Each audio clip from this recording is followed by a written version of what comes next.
Welcome back, everybody. Welcome back to Phil's Recap and Review. This is for The Sopranos. Season 5 live watch, In Camelot, and Marco Polo. Episodes 59 and 60. Season 5, episodes 7 and 8, I believe. I guess that's enough foreplay to get this discussion. We're finally back for another Sopranos episode.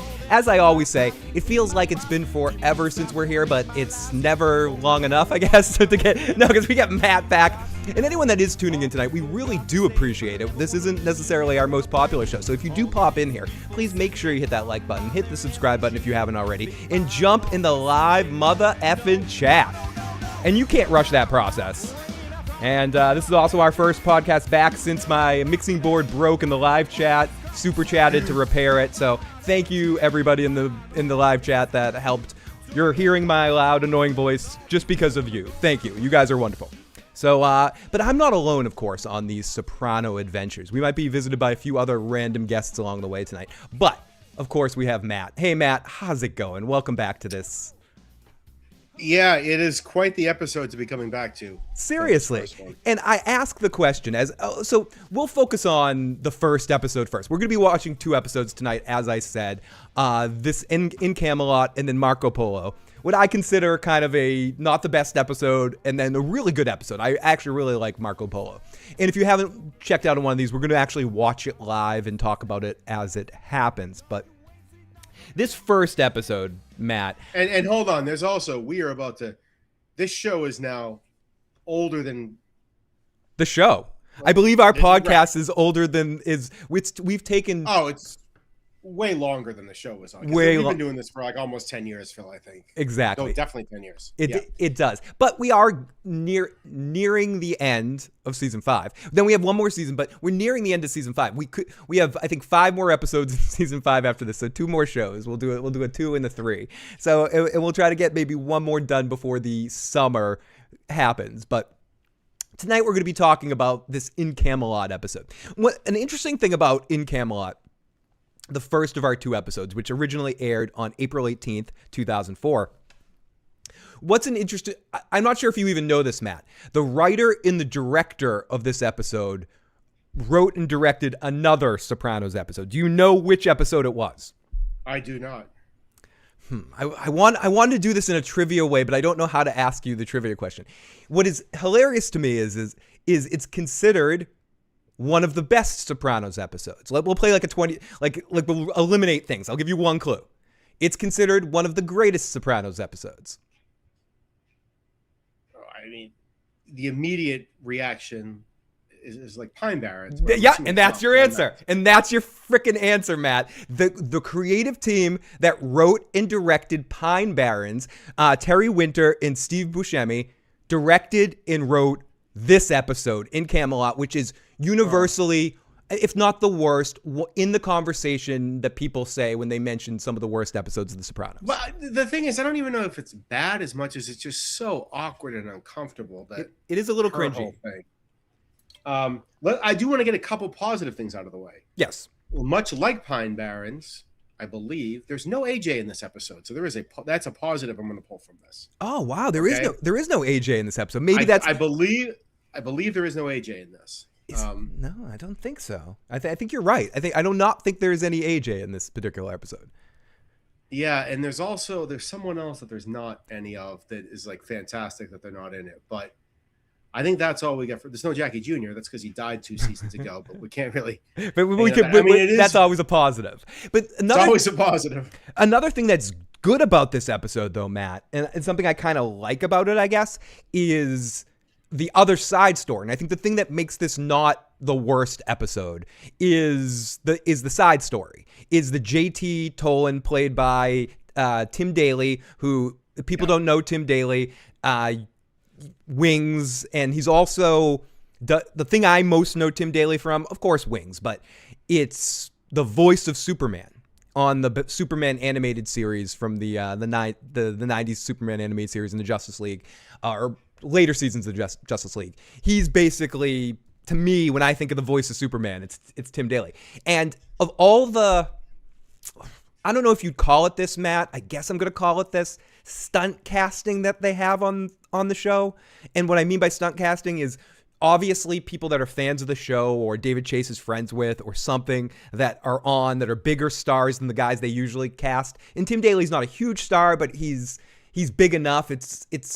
He's got a face you recognize. Exactly. We're similar to in the other situations, it's usually the actor playing themselves, like with Jon Favreau or what's his name? The same episode, the guy that's the guy to play the boss, or Ben fucking Kingsley. Ben Kingsley, yeah. Or even when they get the Baldwin to play the Baldwin in Cleaver.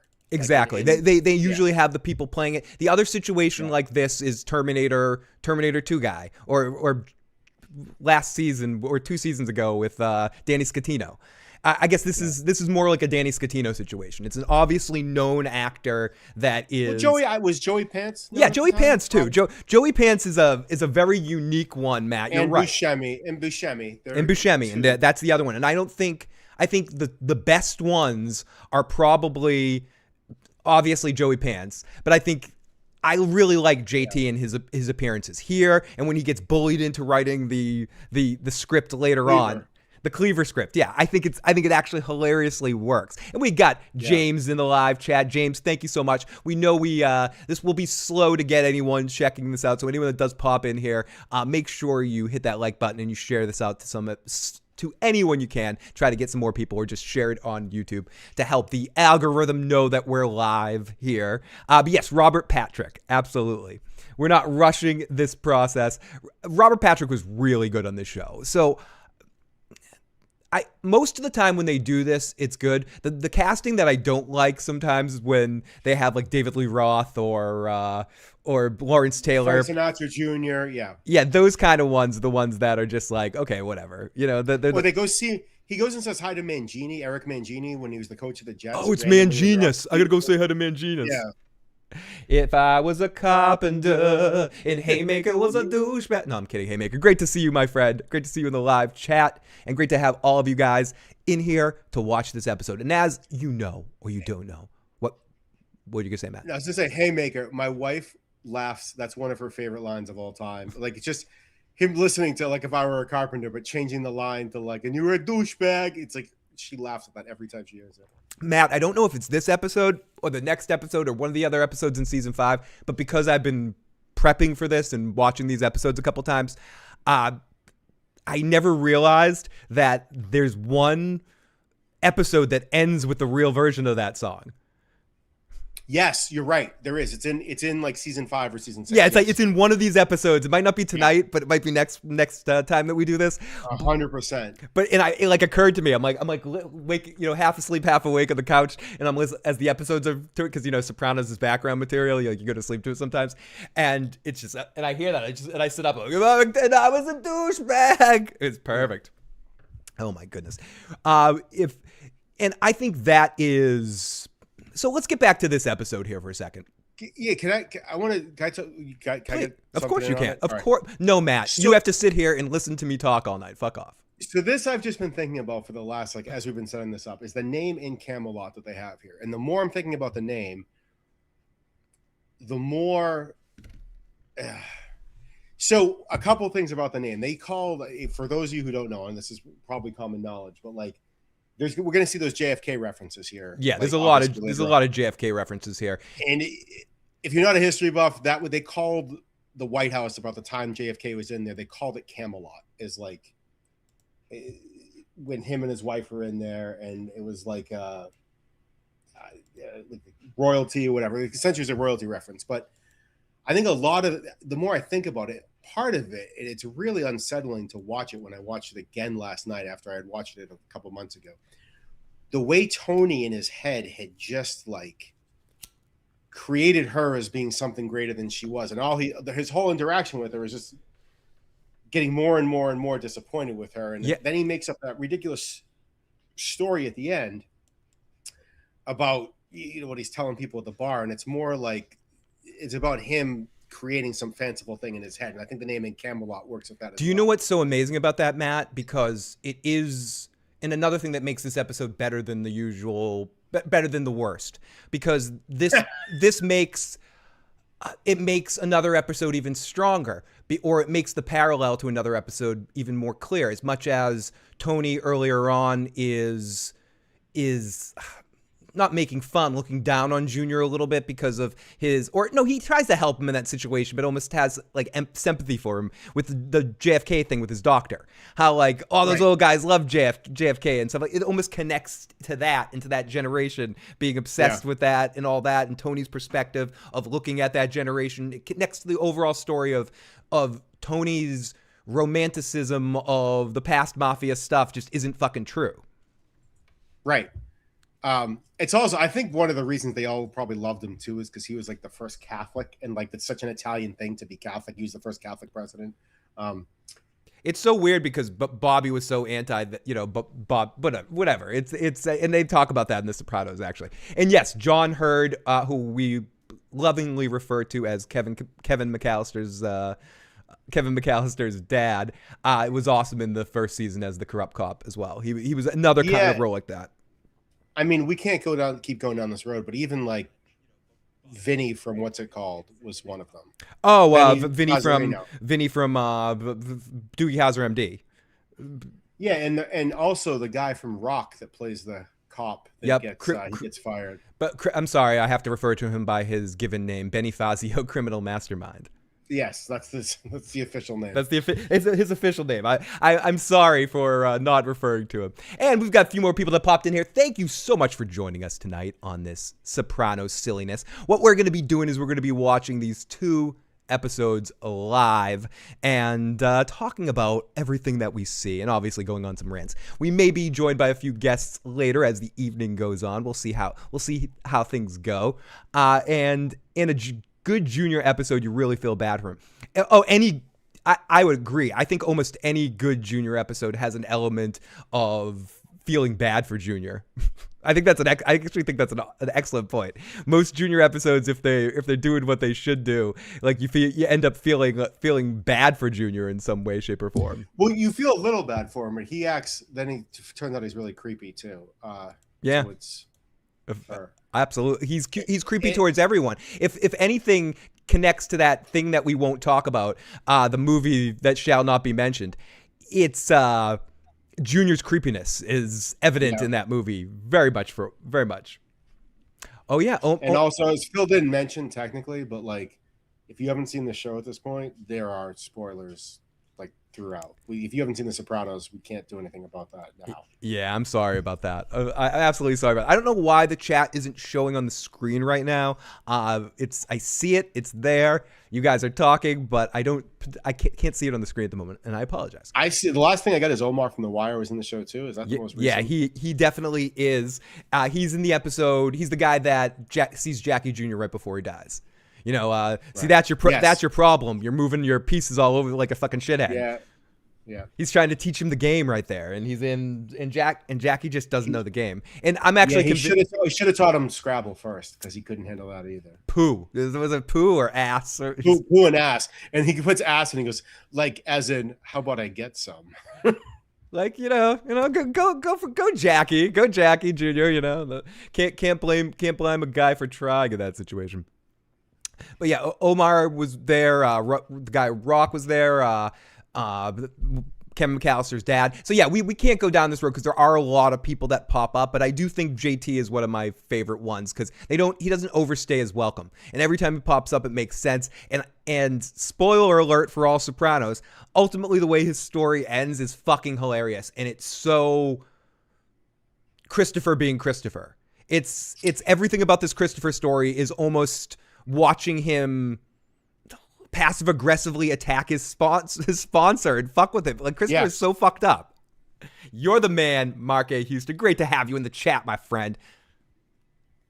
I also think from this point on, for the rest of this series, as long as it's going on, which for you and me should be another 6 years or so. Yeah, we'll get it done in about 6 years. I want us to, every time we see Sal Vitro from this point on, I think we need to just point it out because he's been, from this point through the entire end of the series, he's just shown randomly every few episodes having to do a free landscaping job at someone's house. Like his arm's healed, but he's still on the hook to do it. Dude, he does make an appearance in one of these too. And I started watching season 6 again.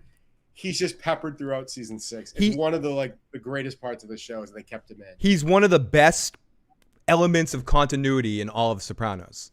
Yes. They just make sure he's in there, and from every scene and leading up to our big conclusion in season 5.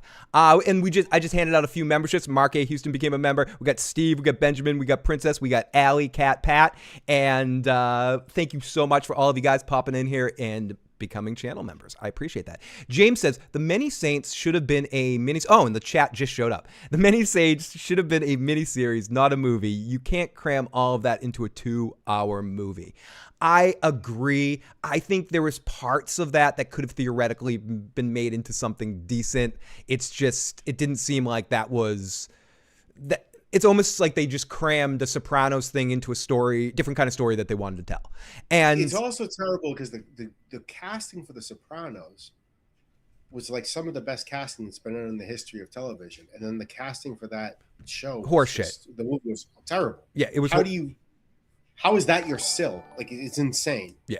And how is Syl not the same age as Tony when they already set that up in the series and all that kind of stuff? It's just like we used to run a little crew. Me, Tony, Soprano, Syl, blah, blah, blah, whatever. And where was Tony B? And we don't have to talk about this shit.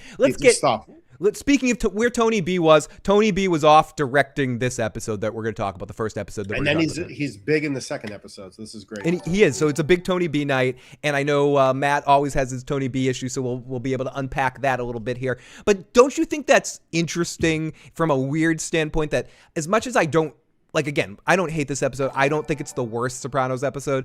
I don't think it's even close for the worst. I do think the Fran stuff is kind of cringe, but I think it's the cringiest Sopranos episode. That's different than the worst. It's definitely the cringiest.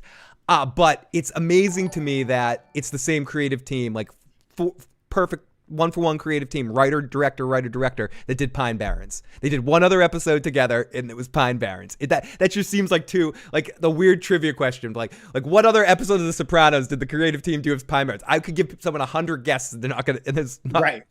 They're not even gonna guess this episode. It's definitely not the worst because you learn a lot. We'll talk as we go through. I could do this all night. Let's start and we'll do it. You sounded like Captain America there. I could do this all night. We got the Walking David in the live chat. Thank you, Walking David, for popping on in here, my friend. And thank you to anyone that's popping in on these Soprano ones. We know that these are more specialty audience, so we appreciate anyone who happens at the night off that pops in on us. There's no one out there searching Phil the Issues Guy and Matt talking Sopranos right now in the world ever, because even if they were at one point in time, Matt, we've drowned them out of hope. Oh yeah. They've moved on. We are the worst continuous series of all time in podcasting history or streaming history. Okay, so if you haven't watched one of these with us before, basically what we're going to be doing is watching the episode live. You don't have to watch it live with us. We'll be talking over. It'll be like you're stuck in an annoying room with me, and I'm talking over the episode the whole time. And Matt, and you're not stuck. You can leave at any point. Yeah, but we appreciate you staying.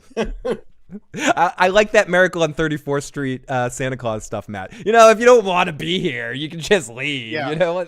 Like we're not the best thing around. We're not even the third best thing around. But we're doing pretty good. And we're going to watch these episodes and have a good time doing it. So if you guys want to join in, you can also call and leave us voicemails for right now. We might open up the phone lines for calls later, but if you want to call in and get your voice in the show, you can do that at 781-990-8509. I'm also going to send a little message out to my cousins who might pop in and say hi to us at some point, and say hi for, like 10, 15 minutes or stick around for a while. Who knows? Or they may be here next time, but one of these next couple of shows, they will be popping in at some point, one or both of them. But Haymaker, I just want to give you props for that many girls of Icelandic air. I appreciate it. It's very funny.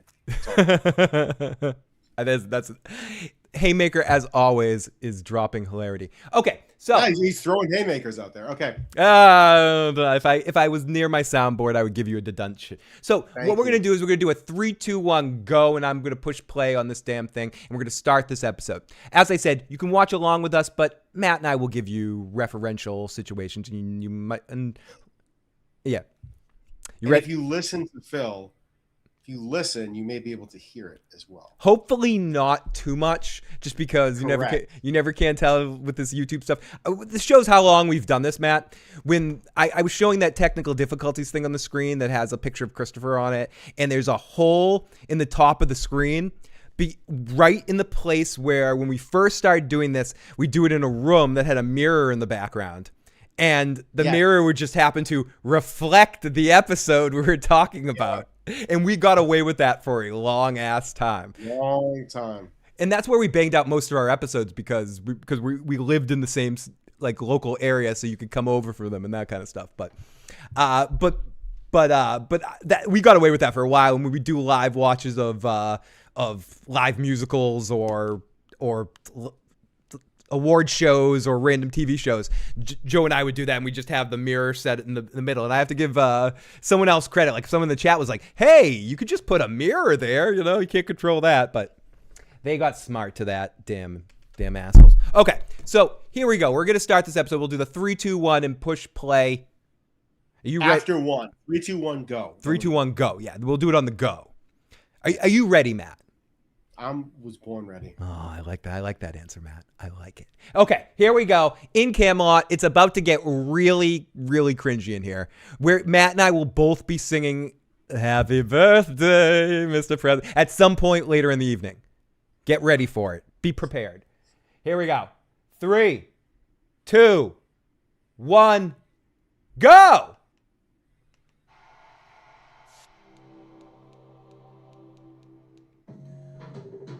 How are we, Matt? We're doing pretty good? I'm ahead of you by like a half a second. Oh, that's good. That's good. I'm gonna mute it for the song, but we'll get back. We'll get this back open in a second here. Let me send out that link to them and see if see what happens there. Let's see. This is one of the first episodes where Tony ever kind of speaks ill of his father and in favor of his mother towards the end. It's a little. I think it's counterbalancing. That's what's interesting because it's counterbalancing. I'll say that this is something that someone from the Talking Sopranos said, so I'm stealing this, but it's probably Michael Imperioli because it was something smart that Tony's cool with talking shit about his mother himself, but when somebody else does it, it's weird. It's like the Bundy thing or the Arrested Development thing, or especially when she says something bad about his mother, like.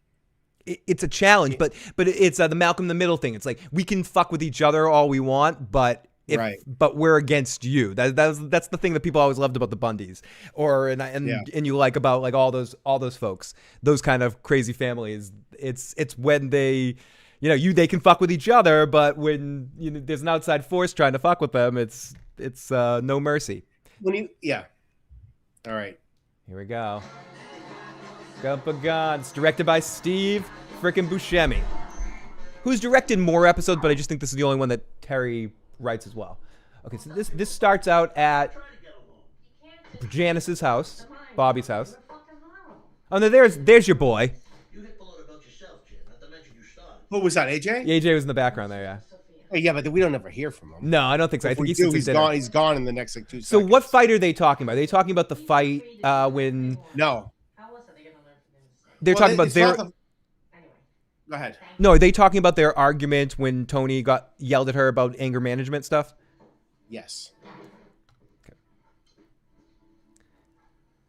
And I love how they're just chill. They're like, she's like, you can't do that shit around Bobby. Like Bobby can't handle that. Roadies? Yes, roadies. Man, that really dates this that they're watching Beethoven. And it connects to the dog thing with Tippy, but they talk about in a second. And if people don't know, someone said this and I read it somewhere and I didn't put it together. The kid that plays Bobby's son was in School of Rock. Oh yeah, and he's married to another girl from School of Rock. Oh really? He's married to one of the short blonde backup singer. In School of Rock, do you remember? Oh that? Yeah, the one. I know the one you're talking about. Oh, we got Black Candle says I haven't finished The Sopranos, so I can't engage. That is all right. We will be spoiling stuff. I don't want to tell you to go, but we will be. We're in season 5, so there will be spoil stuff. So if you haven't finished, definitely tread carefully. As a lot of people often ask why Tony doesn't have a pet, but this is the first thing we hear about, like the Tippy. This is the first Tippy thing. What happened? So another Sopranos funeral. They're at the funeral. Okay, this is where we get into the Fran of it all, right? Did Fran read this in the newspaper and go there on purpose to try to bump into Tony to try to get, because she wanted the money from Hesh and she knew the way to do it was through Tony? Was this a plan? Did she con Tony? Or was this just a happenstance? I think it's a happenstance. Like, what are the chances that? But what is she's got to assume, because she doesn't go to the funeral. She's got to hope that Tony is A, there, but and B, decides to walk over to his father's. Fair, but it is a Sopranos family event, essentially. I love Junior on the good pills. He's like, are we going to the after party? I must admit, I've referred to a funeral as an after party before too. Yeah, we're gonna go to the after party. It's such a weird side story, him and that. Yeah, and seeing Junior happy is a very weird occurrence. It's just not something that feels natural. And even Tony, like the look at Tony's face right there is one of James Gandolfini's best acting performances. He's just like, what the fuck is going on here? This is crazy. And it's promises stuff later. My point is what you just said. It's a funny coincidence that she happens to be there the day that Tony and Junior are both at the same funeral place. Both people she could have bumped into theoretically and played this con on. So she could. I don't buy it though, because she literally doesn't look like she's looking for him there. Fair, but it's not. Then if it's not that, when it got to the point where she starts saying, "Oh, Johnny always said to come to you if I was in a problem," she's already putting her plan into motion at that point. Maybe but he says to her later, "You could have called me. Like, I wish you'd gotten in touch with me." See, in his how's head that work right out now, for Pussy's wife when she needs something? Hey, we do get a lot of good Angie Bumpinzero. We do. Is it's next episode that we see Angie, or is it it's the next one? It is, okay. Because we start to get into the Phil and Tony. Right. Well, no, it's because it's the next episode. Because it is this episode. Because he gives that money to her, so it must be this episode. He shakes Phil down for the money. But so I think it's a few episodes down. I think you and I are both a little ahead of the game, because I think it's a few episodes later after they have the sit down about this and Phil doesn't pay him. Like no, that's this episode. Okay, awesome. So we get to see Tony doing like season 1 Tony shit and like chasing him down. It's either this episode or the next. It's one of these two. I watched it last night. Excuse me, sir. You okay? Where's my fucking money? That's one of the funniest lines in the world. I love that shit. All right. I called 911. He's fine. We've got the amazing JT Moore in the live chat. The worst episode has to be one of the Coma Dream ones of season 6. There's no lies there. The Kevin Finnery stuff is probably my least favorite shit. Like the second or third Kevin Finnery episode might be my least favorite one. Like one episode of that stuff it should have been like the test stream where it was all one episode that was all the Kevin Finnery and they didn't stretch it over multiple episodes. But that Phil, hold on. She says to him right there, he says to her right there, "What do you need?" And she says, "Not a thing." Fair, but how do you set somebody up like that, Matt? You soft soak them first. You make them think like it's their idea. I'm saying Hesh doesn't trust her. She had Junior with I'm just saying, I'm not sure if I quite trust that this wasn't a scam. Well, Hesh doesn't trust her either. That's what I'm saying. Hesh doesn't trust her either. Junior is hilarious here, though. Yes, it is the episode, James. At this point in his mind, Tony's thinking like, "Oh my God, this woman! My dad dated this classy." Yes. The words they would use, a classy broad, who was all this stuff. He's just romanticizing in his head that his dad had this guma that was like, oh my God, Junior. I know he's singing at the fucking funeral and shit like that. And yes, I agree, Matt. This is he put her up there as this glorious thing, and that's something that happens just in life in general. Like when you see things when you're a kid and you see a cool second. Yeah, 100%. Yeah. Your mom's cousin's boyfriend that's super cool, and had sex with Mr. T, or I have That took a weird turn, but yeah. No, I have a family member that theoretically had sex with Mr. T. When you're younger, you're like, oh, she's fucking amazing, she's cool, but then you wake up, she was like a pill popping. Rest in peace to Glorious. Then you get older and you're like, she slept with Mr. T? Yeah, she plugged him with the steroids. I might be making these stories up, but I seem to remember them in some way. James Moran, I agree with you. I think that is, to me, that's the worst episode. Which one? Oh, yes, that's I know that's Matt's. They also get preachy in it. I don't like it. It bums me out because Michael Imperioli wrote that episode, which I have a lot of respect for him, so I hate that he did it. Yeah, I know the one you're talking. I know you don't necessarily love that one. By the grace of God, I got myself into. But it ends with one of my favorite scenes of all time. So whatever. I don't really like Hit as a Hit, but I don't know if it's one of the worst ones. I just don't like the music in it. Meow or whatever that shit. It's just not my favorite. Oh yeah, that's because of the music and the band. This is the first time we see JT on the show, I believe, and we'll talk more about him as we continue to the end of the line here in the series. Oh my goodness! See, at this point here, she's still the hero and his mother's still the villain. Every therapy session between seasons 4 and season 6 are some of the best therapy sessions. I know a lot of people will look to the early ones, but the sessions where Tony and Carmela aren't together, Tony is so unhinged that I fucking love it.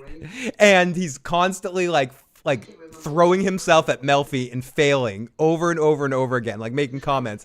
Like, when did you have your panic attack? Oh, after you rebuffed me. Well, did you have it because you wanted me so much and you couldn't have it? They just have such an interesting dynamic in these couple of seasons where she makes note about how he gets obsessed with every woman that comes around and treats them all like the craziest thing he needs to have. And it's all about, in comparing it to herself, like being like, you're just doing the same thing you did with me too.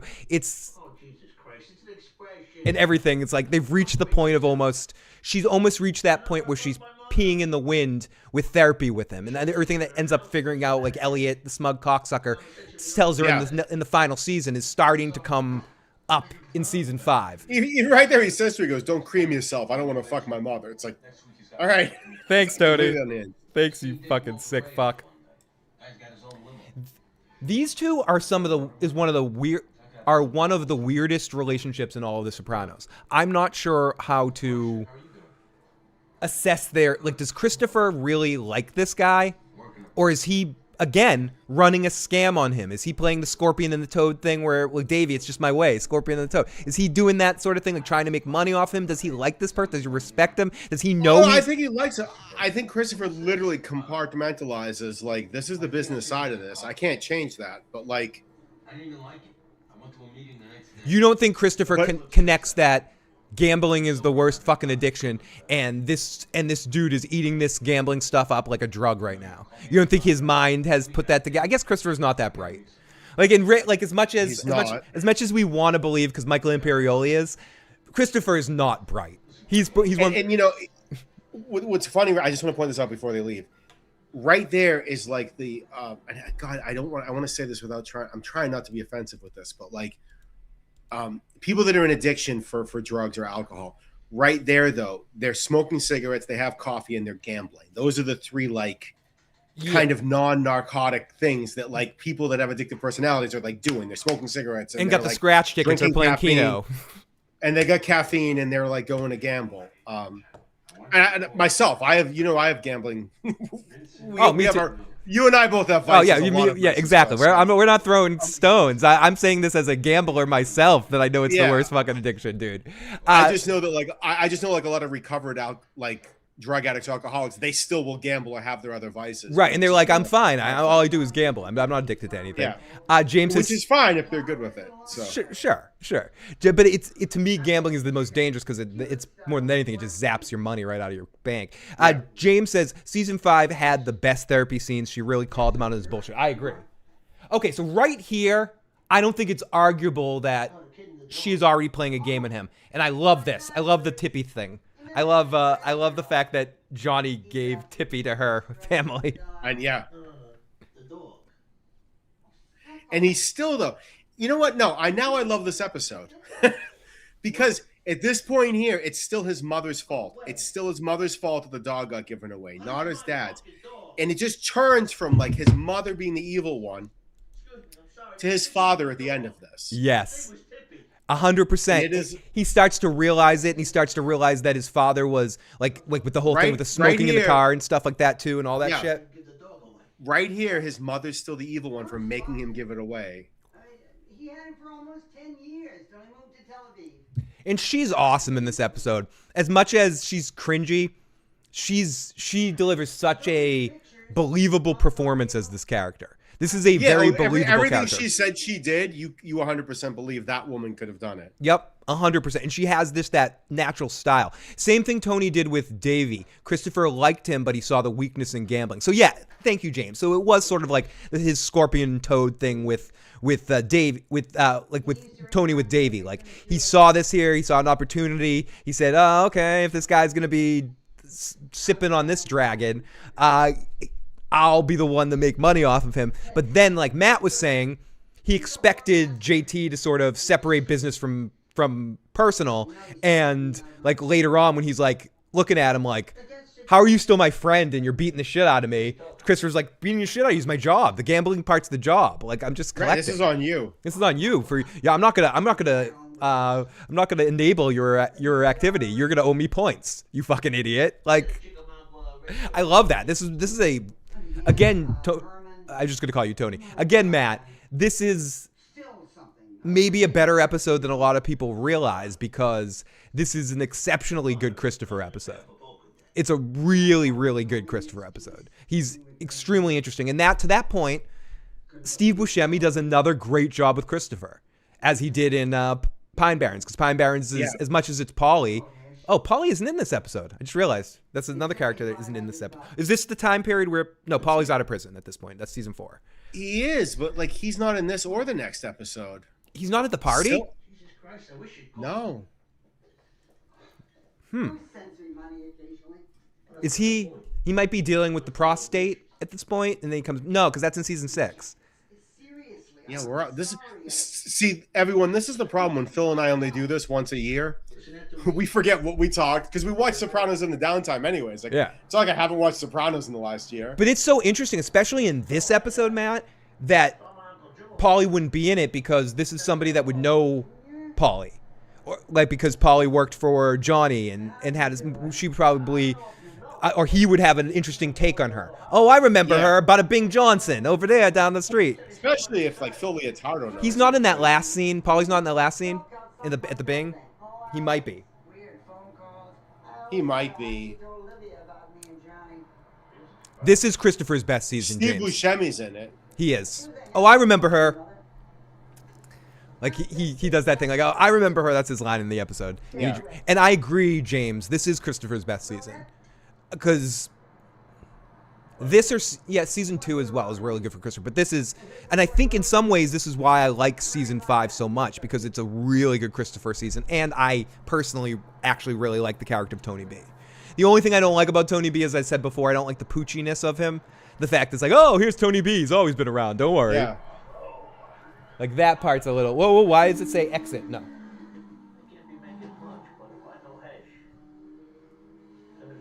So it's just the interesting timing, Matt, is why I think, because when he does get in this with Hesh, he's like, oh yeah, the sale is going to be in a couple of weeks. So she knew the sale was coming, and she had to do something to get this money.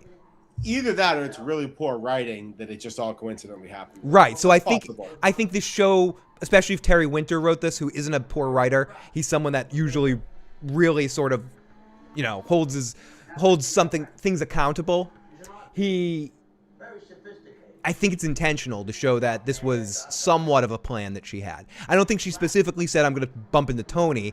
Maybe she thought she was going to see Junior. Especially the way she's like, oh yeah, Junior loved me. Like, his Junior would be the one to see and be like, because No, I call foul on all of it. Okay, fair. I call foul on Christopher. But I don't being at know. the gym. I call foul on Christopher being at the gym. I agree. Gold's gym. We've got Tony Pajamas. Literally the best name in all of YouTube. We got the Tony Pajamas in the live motherfucking chat. Now Tony it's a party. Pajamas. Tony Pajamas. I wish I was in my Tony Pajamas right now. It would be comfortable. So yeah, Christopher's calling him out. He's like, you're fucking high as shit here. And right there in this moment, I think he sort of has the aha that this dude is addicted to gambling, and I'm gonna clean him out. Because he probably thinks this dude's richer than he actually is. Thank you, man. Yeah. I appreciate your concern. And you know what? Unlike David Scatino, because Tony does try to talk him out of playing in the game. He goes, you don't want any part of it. Like, Davey shows up there. Unlike that, Christopher offers him. Yeah, Christopher He brings does him offer there. it to him. Christopher brings it. Oh yeah, exactly. He straight up offers him to him. He's like, oh, you like high stakes poker games? Let me bring you here where Vito's gonna cold That is break you that's all different. night. You know.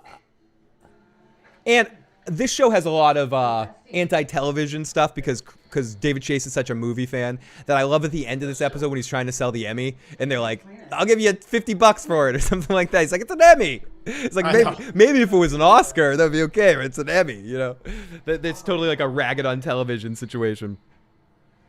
Just like your girlfriend. Do we have Miss Annie watching us live? Annie, my friend of the family since I was a kid, might be watching. She just laughed at the Instagram story, so I don't know if Annie popped her head in. If you're in here, Annie, hello, welcome to the Sopranos stuff. I love Hesh. He's a great character, and I wish they used him more. But I guess that's why it's perfect that they used him just enough. Do you know that? I believe, and people can correct me if I'm wrong on this, that Jerry Stiller was originally supposed to be Hesh, but he couldn't get the scheduling right. He would have been a terrible Hash. Do you think he would have been like? I know you're a Seinfeld fan as well. Do you think he would have been a good? I'm the biggest Seinfeld fan you're gonna meet, but too many people know who he is, and like he doesn't work for this. Listen, you want his end kid, you got it. It's 25%. The closing is after 2 weeks, and I would So, appreciate it. This is just all so coincidental. So could you go and be the person to talk to Phil Leotardo for me right now? I thought I loved this one. Yeah, but now you're assuming that she planned on this funeral happening. Like the woman just No. dropped dead I don't of a think she heart planned it. attack. I don't think she planned on the funeral. I think she saw the funeral. My headcanon of it is she saw the funeral in the newspaper, and she said a Soprano family member, and it coordinated with the timing of it, and she decided to go there just in case on that day. That was one of the funniest lines in the episode, by the way.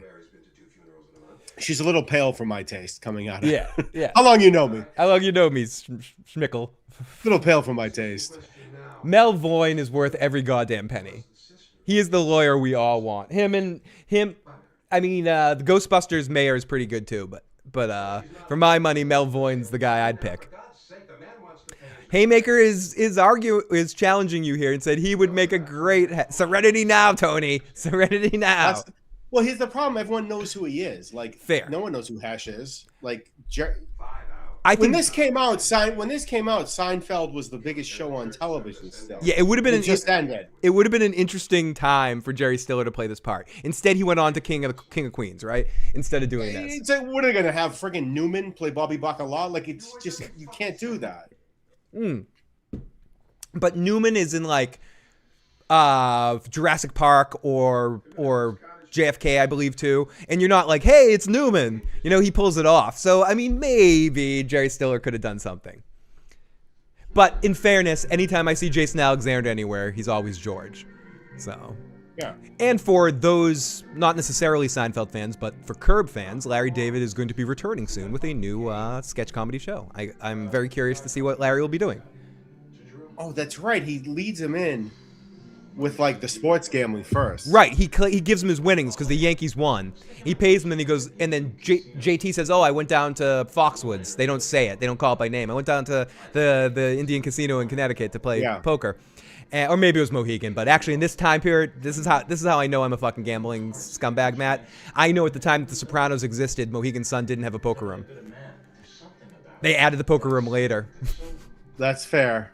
So they're definitely talking about Foxwoods, and Foxwoods was like the biggest poker room in the world In the world at the time, yeah. At the time, was the biggest casino in the world was Foxwoods at the time. Yep. Paid the rent. Pay the rent. So The rent. The rent That's a is good due. nice season 6 reference. So is this? Oh, this is when Christopher smoked a joint. Okay, because I know at one point he says I had a drink, and the next point he says he smoked a joint. You feel for Junior because the only time he gets to go out is to funerals. Absolutely. And again, I'm not sure. No, it does happen in this episode. A lot of shit happens in this episode. Junior has the eventual breakdown of his meds where he's just like, it's all fucking worthless.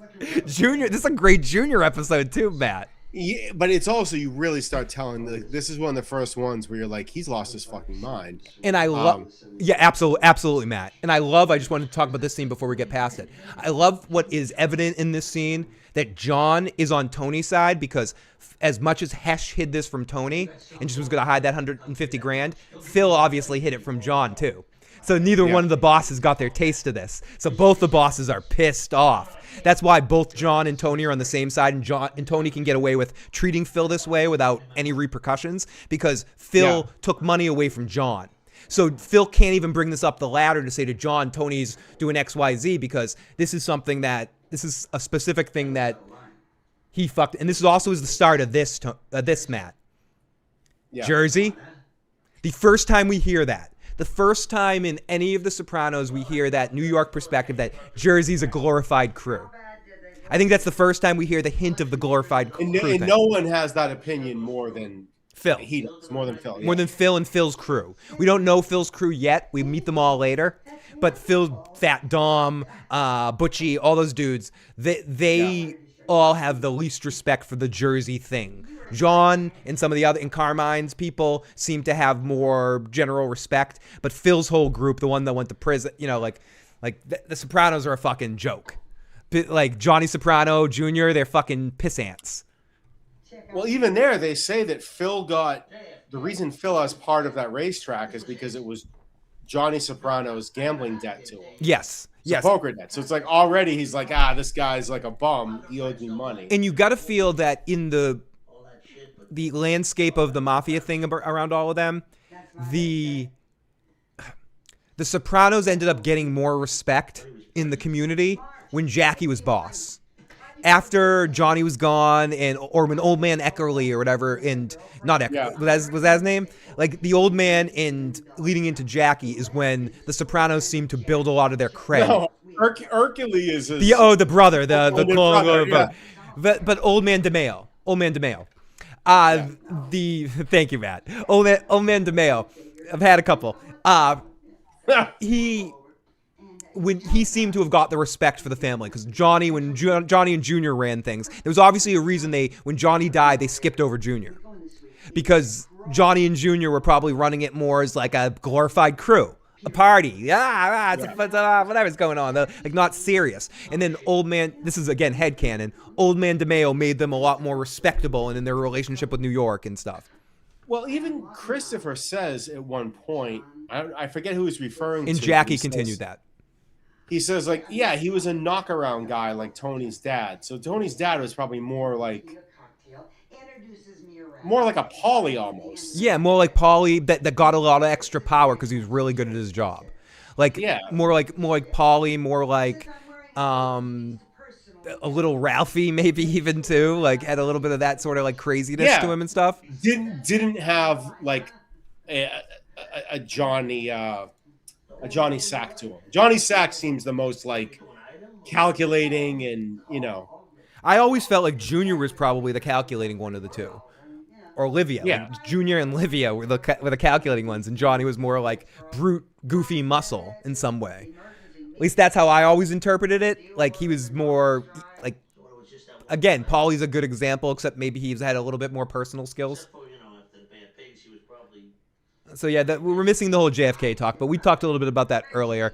James says Jackie and Carmine were the best bosses. Carmine Sr. and Jackie seems to...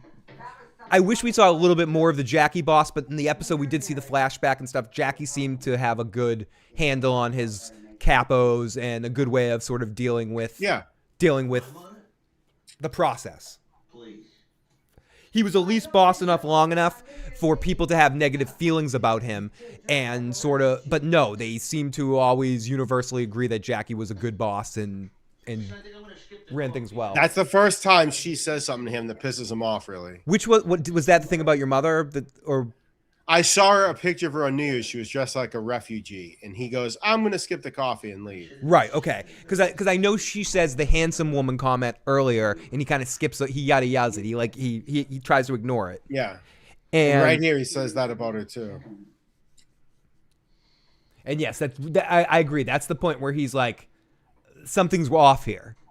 I'm not sure what's going on here. And I agree, James. I think Tony ultimately was a terrible boss and made bad decisions. I think erroneous. Both of you are wrong. You think Tony's a good boss? He was far too emotional. He treated his people. And who wasn't? Johnny Sack wasn't? They all were. They were, but Johnny had more of a... I don't think Johnny was a great boss. I think Carmine Sr. was a pretty good boss. And Carmine Sr. was 80 years old. Yeah, so he's good at his job. He stuck around. Tony died much earlier. Okay, this is such an amazing scene because I don't think they're cheating, but like Vito's a cooler. Vito's a light player. He's gonna sit there and grind you all fucking night and take your money. He's got the bank on his side, right? At this point, that's the one thing I never understood. Not that I never understood, but is a little.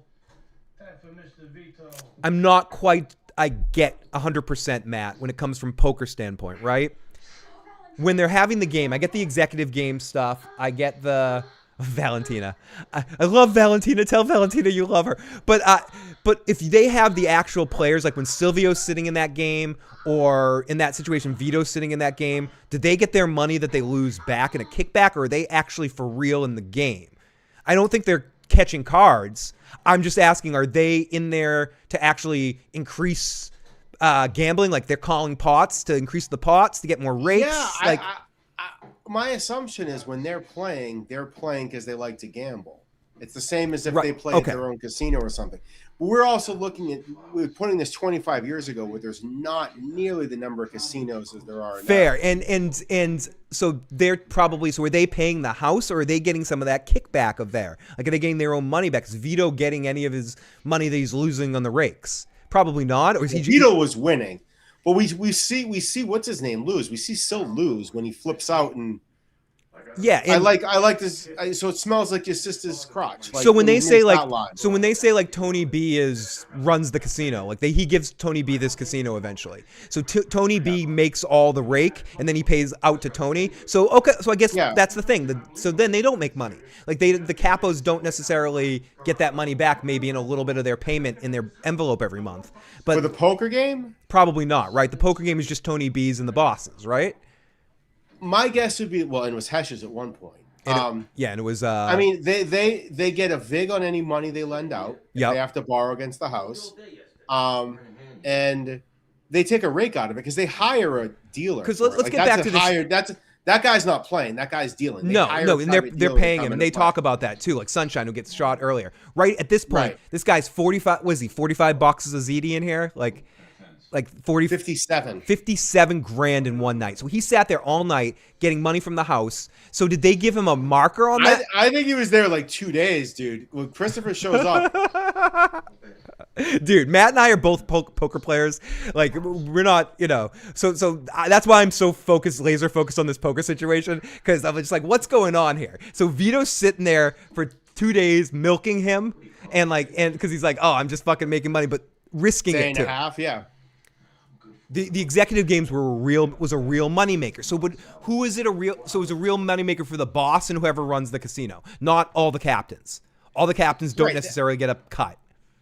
Yeah, I'm sure there's a rake taken out of it, and they get whatever the cut is up the chain. So, like, if Sil gets a cut, I don't know if Sil gets a cut too, or if Sil just gets paid by Tony. Sil probably, I'm guessing Tony behind the scenes gives Sil any money he loses in those games. Here's Sil, here's $5 grand. Maybe, but the rake can't be that big of these. Oh, dude, fuck that. The rake is fucking huge. These guys are raking these celebrities, and they're not raking Lawrence Taylor and David Lee Roth up their fucking asses. These games are fucking horrible. Oh yeah, and here's one of my favorite scenes in all the Sopranos for some reason. I love when Tony shows that he used to be an enforcer. It's one of the things we see in, I think, the first episode, like when him and Christopher are chasing the stockbroker in the car. It's like when Tony gets this. This is the part. My cousin Craig said something that was important today, that he's a dealer. He's like a blackjack dealer or a baccarat dealer. He's like, I never have any urge to be promoted. I don't want to be a pit boss. You know, if I do anything else in the casino, it's in marketing or something like that. But like, if I'm in the casino, I want to be a dealer because I want to have the fun at the table, you know, and have the best situation. Tony, I think this is what Tony loves. This is the part of the thing that Tony loves, chasing people down and beating them for money. He loves it. He looks like a kid when he's doing it. Like Tony is never happier than when he's chasing someone down to get money from them. It's just as happy as it's. But this also shows you how little respect he has for Phil right here at this point. Yes. How annoyed he is at calling him kid. He would never do that to Johnny Sack or like anyone. That's and I love how Phil has the whole Biff Tannen from Back to the Future thing happen there, except the manure doesn't pass. This is so great. This is so great. Where's my fucking shit, you fuck? I love that Matt. He's coming in. Are you okay, sir? No, I can't hear you. No. What's his name? Almost looks like he's gonna laugh there. The actor Phil looks like he's having such a good time shooting this shit. like he's laughing at Gandolfini's performance right there. And I love how he leaves them like, we already called 911. 911. He's got an HMO. He's fucking okay. He does. He really enjoys the chase. And I think Speaking of Phil Leotardo, though, I watched Casino yesterday on like AMC for 10 minutes. It's the worst experience I've ever had in my life because everything was bleeped out. It's every word in Casino is like, why even? Phil Leotardo's in it. Why they even? Again, it was 10 minutes at lunch. I don't know why they. It's like, why even show it there? James says Phil sees the real Tony Soprano when you owe him money. The guy in season 1, Davey. Yeah, the real. Oh, Phil. Exactly, Phil, not me, Phil. That Phil. Phil sees the real Tony Soprano when you owe him money. The guy in season 1 and Davey in season 2. Yeah, when you owe Tony money, you see the real Tony Soprano. James says he respects Johnny Sack. They had a great relationship. He also knows that he's the boss and he can get away with it. And that's what I was saying earlier. He knows that Phil kind of screwed over his own boss. Yeah, and the other thing about Phil is at the end of the day, he. What are you ducking me? No. What are you? Oh, I love this. I had to pause too. This is one of my favorite Christopher scenes. And we were talking about this a little bit earlier. He sees it. You know, he just sees it in JT. That not just the addict, the thing that Tony sees in Danny Scatino, like, oh my God, you're doing that thing. You're just one of these scumbags now. You're just making up excuses to avoid my calls. You're making up names. You're name dropping me. Christopher also has a history, though, of people fucking him over and not paying him off. If you remember when they send Furio in, when Furio like hits the woman in the face, I forgot about that. Yep, that's because Christopher had showed up twice and like, well, what do you mean you don't have the money? And Christopher like had let it go too many times. Yeah, Christopher needs to was almost proving to himself right here that even his he says don't make me a jerk off. Like I can't. That man, this right here is so awkward. Like I just gave you $500 to pay your phone bill, and you're showing off these fucking stupid shoes. What about your fucking phone bill? I should have, I know. But it's been so long since I've been able to. Does she really like the way she's handling this? She's like trying to like flirt her way through it. And Tony's licking it up, but he's knowing he's being ganked in this situation. The day we met, I told you we were there at the cemetery to bury his wife, my Aunt Quinjetta. 70 years they were together. Poor guy's taking it very hard. Oh, did he? Oh, yeah, he passed too. Oh, and he says that to her to almost do a empathy test, too. Like, because he's playing games with her and she just doesn't care. No reflective empathy. You've done that. It's like you're talking to somebody and you realize that they just don't give two flying fuck burgers. You know, right. like, and you're like, oh, I'm going through, like, we had a conversation before the show started, and you didn't go, oh, that's nice, Phil. Let me tell you my shit. You know what I mean? Like I told you what was going on, like the bad news I had to tell you, and you're like, you didn't just go, oh, but, okay, cool. Or just keep, like, a silent face. Okay, my awkward stuff is this, you know, like that. Yeah. That's exactly what she did. She didn't care, and I like how he comes back with. This Poor is, Paulie Jr. No one gets their ass kicked more in this show than Paulie Jr. and I love that line by Pauly Jr. too. Pulp Fiction. Never saw it. This is great. Poor JT, but this is fucking great.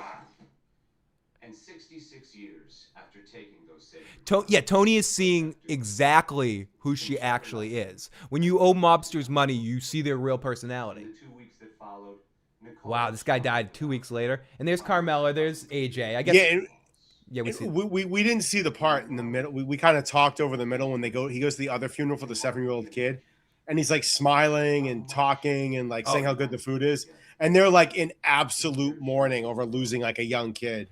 And he's like eating the yummy steak. He's like, oh, the steak is really juicy at this party. Yeah. This is fucking delicious, dude. and health. Yeah, finally, James said, to your point, Matt, James says, finally you get to see little Paulie beating someone else up. Yes. Yes, no one gets, as Matt said, no one gets beat up as much as Paul. He gets thrown out a window by Christopher. He gets a glass shattered over his head by the dude that hangs himself. Gene. Gene. Thank you. The guy who almost played Ralphie, actually. Before they cast Joey Pants, He was made with Christopher at the same time as Christopher. Yep. Oh my god, I love how much another. And Carmela already hates him by this point. That's what I was just going to say. That Matt. Yeah. That's one of those things that's another carry through from the beginning of the series. You're so right. Carmela fucking hates Junior. Hates him. Look at her. She's so happy. What? I'm with you, Junior. What's the fucking point? Junior, you're not wrong. I know, Junior. Junior, I'm sorry. And that's what, honestly, I hate to say it like this. That's what every single adult in that room is thinking right there. Well, Junior, you're not wrong. I love this scene. This is one of the funniest scenes in all the series. So, I told you $15. Oh, fuck, man. Oh yeah, Benny's another one. Benny gets. yeah, but you at least see, Benny at least gets a handful of like really kicking people's asses. James is right. Oh no, James still included Benny there too. So yeah, that is the top three. I would say Georgie, Little Paulie, Benny get the most ass kicking. Benny does get a lot of shit but Benny does, out of all of those guys, Benny's the one that gets to kick the most ass too. He does, but he gets his ass kicked by Phil. But Phil and Artie. Yeah, and Artie later. He does, but the Artie one's the most embarrassing one. Like Phil, it's Phil and a bunch of guys, whatever. Like Artie kicked your ass, dude. He's hitting the vein, nodding out. Oh, I love how Christopher's so disappointed. Like, oh my god, Yeah. I had no part in this. What a fucking idiot. In the do we sing over? Do we? No, it's still coming. Oh, it's still coming. It's still coming. Don't worry. There's not enough singing you can do in the world or talking we can do in the world to not see that. It's definitely still happening. And honestly, the more we're talking about this episode, the more you realize it's not so much the episode, it's this scene. Yeah. This scene is that the director Buscemi shouldn't have let her go that far. Like she shouldn't have broken the fifth wall, the fourth wall. Yeah. Like that's the problem. She's like looking into the camera. And if she had said this to Tony before this, he doesn't give her the money. No, this is the whole the smoking thing, right? Dad got sick. Yeah. Yeah, My dad caught emphysema and you kept smoking. he didn't mind. Could barely breathe. And he says my mother quit. In the house. Yeah, even my mother quit. Christ, even my mother quit. I offered to stop. No, you didn't. You never did. That's a lie. You're fucking lying. And Tony knows you're lying. You never offered to stop. And then he's like, no, fuck. Finish your story. Dad got the guy to give us some champagne. And she knows at that point she kind of fucked up. So so that makes sense why she sings, because she's trying to make up for it. But he walks out again here, right? In the ducks. After the song, we have to hear the whole song first. Okay, yeah, we need a song. He didn't mind. Exactly. Of course he didn't mind. He was, and it's understood there, but not said. She was just letting him crank butts. Like, he was smoking butts in the fucking car too. You know he was. I'm sure he was. Like, she wasn't just smoking around him. She was just never like he was getting that distraction that he needed. Goodness. But not helping his health, obviously. Look at this. Yes, James, this pretty much does it for Tony. That situation, and what I like about this scene, yes, is what it is. But what I like about the scene is Tony finds it more cringe than the audience. So we're seeing it from Tony's perspective. God, I can't. To even look at you. this. Come on. Happy birthday to you. Happy birthday, Miss. Oh, I can't even look at it. It's so cringy. Right there in his head, he's going, "You sick fucking like bitch." That's the line in Tony's head right there. You sick. I would pay to hear inner monologue. The look on his face, how disgusted he is. It's like he ate the worst lunch he's ever had in his life. Right there, he's like, "What is this?" Oh my God. What have I got myself into? He's so done with her, Haymaker. From Yale. Plus, now the money I owe you. And Christopher goes into helping him mode here. But it's an interesting situation where Let me help you out of your debt. I'll take your car. yeah, I'm going to take your car. It's going to be okay. Yeah, everything's all right. We'll get you into rehab. It's all fine. You'll get a payment plan. And Christopher basically lords over him for the rest of the series until he, spoiler alert, fucking shoots him in a random scene. He goes, "Why didn't you fucking call me?" Like, I'm literally the one that did this to me. With my mistress. I mean, his fucking slippers. Go on. And I love how we get this scene. Again, Tony and Melfi's therapy scenes in this season are the best. Thinking about it. Because in some ways it's the climax of their therapy. Because season 6 is it's sparser. Because he has his accident and he gets sick, and then when he comes back, she doesn't really treat him too long before he finally just gets fired from therapy. So season 5 really is the peak of everything that they've been building up to this point. Well, she started bleeding. If I remember correctly, it's been a little while since I've seen 6, but I don't think she's a big a part of 6. Phil, I just started watching season 6 for the second. You know me, I've watched seasons 2, 3, 4, 5 all the time. 6 was been hard, and I was watching it again. It's so awkward. Yeah. There's only 2 Kevin Finnerty scenes. That's what blows my mind. There's only 2 Kevin Finnerty episodes. It feels like retrospectively it went on for like months. There's only 2 episodes. It's because we had to wait week after week for that stuff. I think she was bleeding. Babe. Oh yeah, the flashback here. I forgot about the flashback. I mean, I watched this episode the other night, but I kind of zoned out that we'd get the flashback. Do you know the biggest problem? As much as I like John Barenthal, this guy's Johnny Soprano.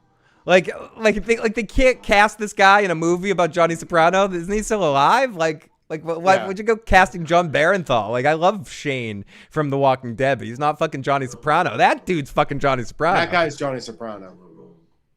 Like, that's your point. Like, with the worst part of that movie, as bad as the writing is, and as bad as some of the directing is. This woman's awesome as Livia. She's awesome. I thought the Livia in the movie was pretty good, but this is also She was amazing as Livia. And it starts the foundational point, to your point, of where this is a great episode, Matt, is this is one of the few situations where something Melfi's constantly trying to work with him, that his father's the villain sometimes. Like, It's not always Livia. And he realizes it. He starts this episode with, the dog was given away as my mother's fault. It was my mother's fault, my mother's fault, my mother's fault. And now he's like, wait a minute, my dad was with this woman. And my dad dragged me into this. Yep.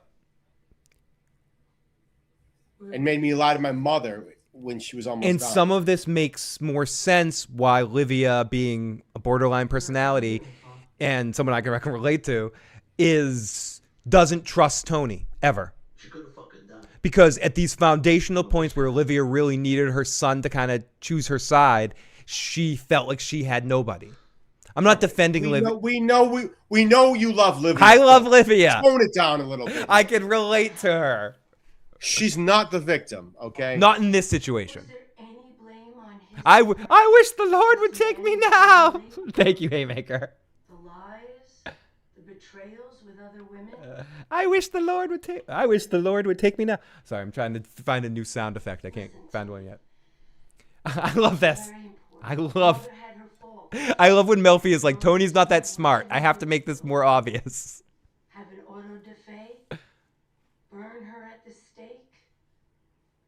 But- You need to forgive her and move on. That's again great acting by Gandolfini. Like he doesn't want to, but he can see that he hasn't. Like she's right. She made my father get my daughter. Yeah, and yeah, exactly.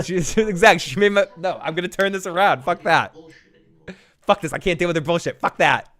Tony, I wrote. Away with his girlfriend's kid. Big fucking deal. No show except for BoJack Horseman examines mental health as well as The Sopranos. It's like BoJack Horseman and The Sopranos are like the best. And I know you haven't watched it, but I know you're. I love your brother. I know. It's a shared love between myself and Mitch. Great people. Matt's brothers and sisters are amazing, but Mitch is awesome people. Great bass player.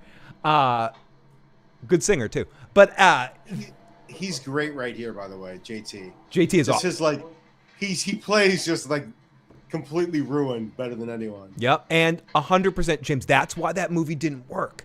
They didn't have that energy in it, that heart. It felt more like I'll see you when you get out of here. we're at Sopranos theme park, not actually like a theme park ride at Universal. That's the Sopranos ride that we're writing, not actually in the real world of it. Which, say what you want about even some of the more outlandish shit that happens in the Sopranos, it feels like you're in a real world. And to your point, Matt, it's an excellent performance by him because the confusion that he plays right there is so believable and honest. It's like, are you my friend or are you not? It's just a look on his face and the established sort of Did you just do me a favor by taking my car from me to pay off my debt to you? Like, that's the question in his head. Like, did you do that to try to save me from having to kill me? Yeah. You? What's going on Like, here? it doesn't even make sense. Yeah. Yeah, what is this? What just happened? Because you just told me to go to a poker game and now this is happening. Like it's all, he's trying to put the pieces together of like, was I scammed? Was I like, it's all like, it's a great performance by Tim Daly right there. Because he's playing so many different shades of a performance and you can see it all on his face right there. And who knows? Like, I don't know what does that relationship feel like? You're like AA buddy is the mafia guy that you work out with at the gym is also the mafia guy who kicked the shit out of you because you owe him $57,000. Like, what is that? Who is that? Oh, that's Janice. Okay, that's Janice in the scene. Janice and Tony are in there. Prison, and for what? I have no children. Would somebody please explain this to me? Honestly, Junior, how come you haven't got a cat or a dog yet? Junior. But fairness, I can totally relate, Junior. Okay, so I want to look out to see if Polly's here. No, Polly is not there. We got Tony B, Artie. Like, this is the period where Tony and Artie are living together. This is the most involved in the business side of things Artie was. So he makes all this up. She never says she's with him for 3 years. She says it was like one time. Yep. And he just, in his head, he's still romanticizing his father here to them. And he paid 150 grand. He's got to get something out of this. You know, it's like I have to get a story out of it. I got to get the cred in the crew. And the look on Tony's face that he gives at the end here is just, again, a singular... Tony B or Tony... Tony Soprano. Like the end, when he takes the sip of alcohol after he tells the lie here, and he's embracing the fact, like, fuck it, fuck life. It's... Jackie Kennedy thought the marriage was over. Like, that's complete bullshit. And the look that he gives, Matt, it is the spark that starts the decrepit Tony Soprano of season 6. This right here, this look. This fuck it, fuck life. That's the fuck life. I don't give a fuck anymore. Because what Milfy pushed too far there. You know, like this is this single shot on Gandolfini right here is some of his best acting, because it's so locked him in this single shot, and his motions are so subtle, but you can just see him contemplating his whole fucking life, and it's all in agreeing with everything Junior said. You know, like it connects to the scene before that we kind of talked over. Are we just letting this go into? What are we doing with this? We're just letting this go into the next episode. Shit, I have an ad. It's okay. You'll catch. Doing? You'll catch. I do not have an ad. It's in the theme. I'm at James Gandolfini. Cool. I'll get there. You'll get there. We'll start in a second. This next episode is an amazing episode, and I can't wait to get into it. Have either of you seen Sweet Nothings with Michael Imperioli? It's a good juxtaposition. I have with not. JT. I have not. I'll definitely have to see this. I'm Bojack the Horse. Don't act like you don't know, David. Back in the 90s, he was in a very good TV show. The Walking David says, imagine Junior received that cat at the end of the show when it was a kitten. Tony takes it to Satriale's, names it Junior, and that cat goes in to stare at the picture of Christopher. It would all fucking connect. David, that's why you're an excellent writer as well as an actor. David coming up with some interesting stuff. David should have written The Many Saints of Brooklyn. It would have been a better movie. But a better movie. Okay, I'm gonna go fill up my drink. Take over, Garth. No, I'm not even synced up. This is a nightmare. If you've never seen Wayne's World, this is my Garth moment where I crawl up the back of the couch and leave the room because I can't handle Phil not being here. Oh, there he is. Oh. Hey, oh, hey. I just yelled "oh" a few times. That's all you missed. That works. I mean, in fairness, you know, that's a fine. Okay, so this is the episode that I think I find. I don't want to make this. I am drinking a little bit. I don't want to make this too awkward, but this might be the episode I find Edie Falco the most attractive. I find Edie Falco breathtakingly amazing, beautiful in this episode. Well, I'm uncomfortable. I'd rather watch someone sing "Happy Birthday, Mr. President" again and listen to you go on about her. About how awesome Carmela is and Edie's performance. Edie's performance, her whole situation with her mother in this episode, in the pool, the vibe. Like I love Edie Falco in this episode. She's a as much as a living force of nature as a performer as James Gandolfini is. And she doesn't always get the credit she deserves. She's a really good actress. And this isn't about me having whatever. It's just this, Nurse Jackie, like Oz, every performance that she does is really great. This show does not work if she's not as good as she is. Matt, exactly. And I'm being silly with it, but realistically, I just mean she is incredibly talented. And her performance is so engaged in this episode. It's a very good Carmela episode.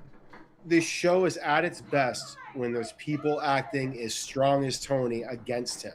Yeah. Whether it's Carmela, whether it's Richie Aprile, whether it's Junior, Christopher even, and those are the best actors in the show. So. And speaking of our best actors, we got our good buddy Carmine Jr. in there making malapropisms all over the place and his repeating guy there, and our little brief situation. We got the highlight of any situation, AJ playing the drum set. Some of the worst drumming. It's so bad it knocks his grandpa off the roof of the fucking house, dude. He's like, I'd rather fall off this roof than listen to this piece of shit play these drums. And listen to AJ try to hold a 4/4 beat. It's Seriously. a simple 4/4, Mom. Absolute David, I agree. She was the hottest in season 5. James Gandolfini and David Chase had a falling out towards the end of the show. The chemistry. I think everyone started to have a falling out with Gandolfini towards the end of the show because of drug use. I think Gandolfini had some serious problems embracing this character and sort of letting it overcome him and his drug addictions, which obviously eventually led to his death. But I do think, from what I've heard and what's sort of understated and undersaid, is Gandolfini was a hot mess by the end of the series, like a real fucking hot mess. And from what Edie Falco says, her and Jane, and she's, as much as, this is one of those things that kind of I hate, like when the celebrity dies and somebody worked on a show, like they're automatically saying, oh, I love them, I worked with them all the time, we were so close, like me and James had this special relationship. She doesn't say that. She says, James and I weren't really close. But when we're on screen, we fucking killed it and had excellent chemistry, but we weren't really hanging out and talking because she wasn't out there partying with Steve, with Bobby Bacala and Sil and I mean in reality, like the way that all those dudes were fucking going crazy, and Michael Imperioli at the time, they were just partying every night and fucking treating. Oh, sure, and they were acting like yeah, like they were Motley fucking Crue. Like that's basically what they were fucking doing. Well, I mean, what is Edie Falco gonna do with Tony Sirico? Like, what? Yeah, totally. Like she's like, I'm not doing that. I'm working on a craft. Like, she's like, that's the question. Yeah. She's like, I'm doing business here. Like I don't want to fucking deal with. Yeah, Tony Sirico's working on being more himself. Exactly.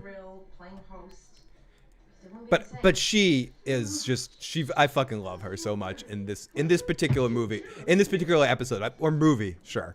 Let's send those other 5 gifts. Thank you everyone for watching today. Anyway, I've never had someone turn where you just dislike them as much between the beginning and the end of the episode as Carmela's mom here. Oh, Carmela's mom sucks. She sucks in Goodfellas. She sucks in this. I mean, not sucks, but sucks as a like I hate her. I know a Carmela. Like we grew up. A lot of the kids that's mothers of some of the girls we went to school with were Carmela's mothers. Sure. People with the name Beth or Alana or those kind of people's mothers were very much Elena. Yes. Like I'm not saying they're bad people, but they were very much in the vein of Carmela's mother. And we got new channel members. We got Subject, Richard, Deborah, Rista, Benny Fazio, Criminal Mastermind, and thank you so much, you guys, for checking this out and becoming channel members. And I love this. He owed me money. Oh, so this is the episode with all the the pussy, with Pussy's wife and stuff like that. Yes. What is it about Angie that Tony likes rubbing her nose in it? Like rubbing her nose in shit. I don't know why I couldn't say shit. Why does Tony like rubbing her nose in shit? Because she's mad at him.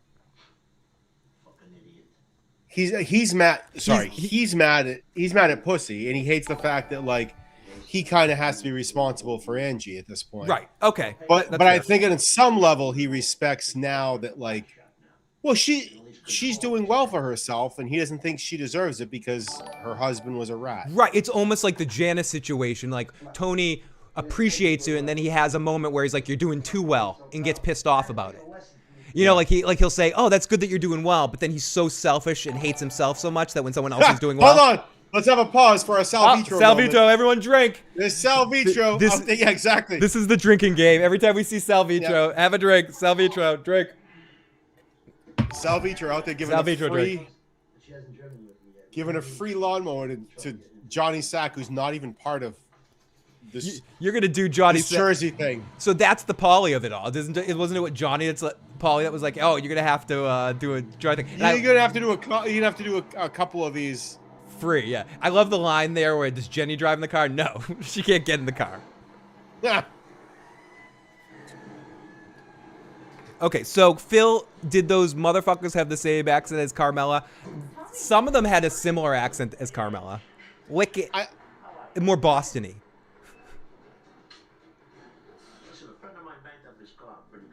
So, well, she's always scared of him because of that time he showed up. But I also think he is doing this because he wants to stick her. Like, it's just a weird performance by the actress that plays Angie in this episode, and the way she freaks out later, like, he's gonna try to stick us with a front seat.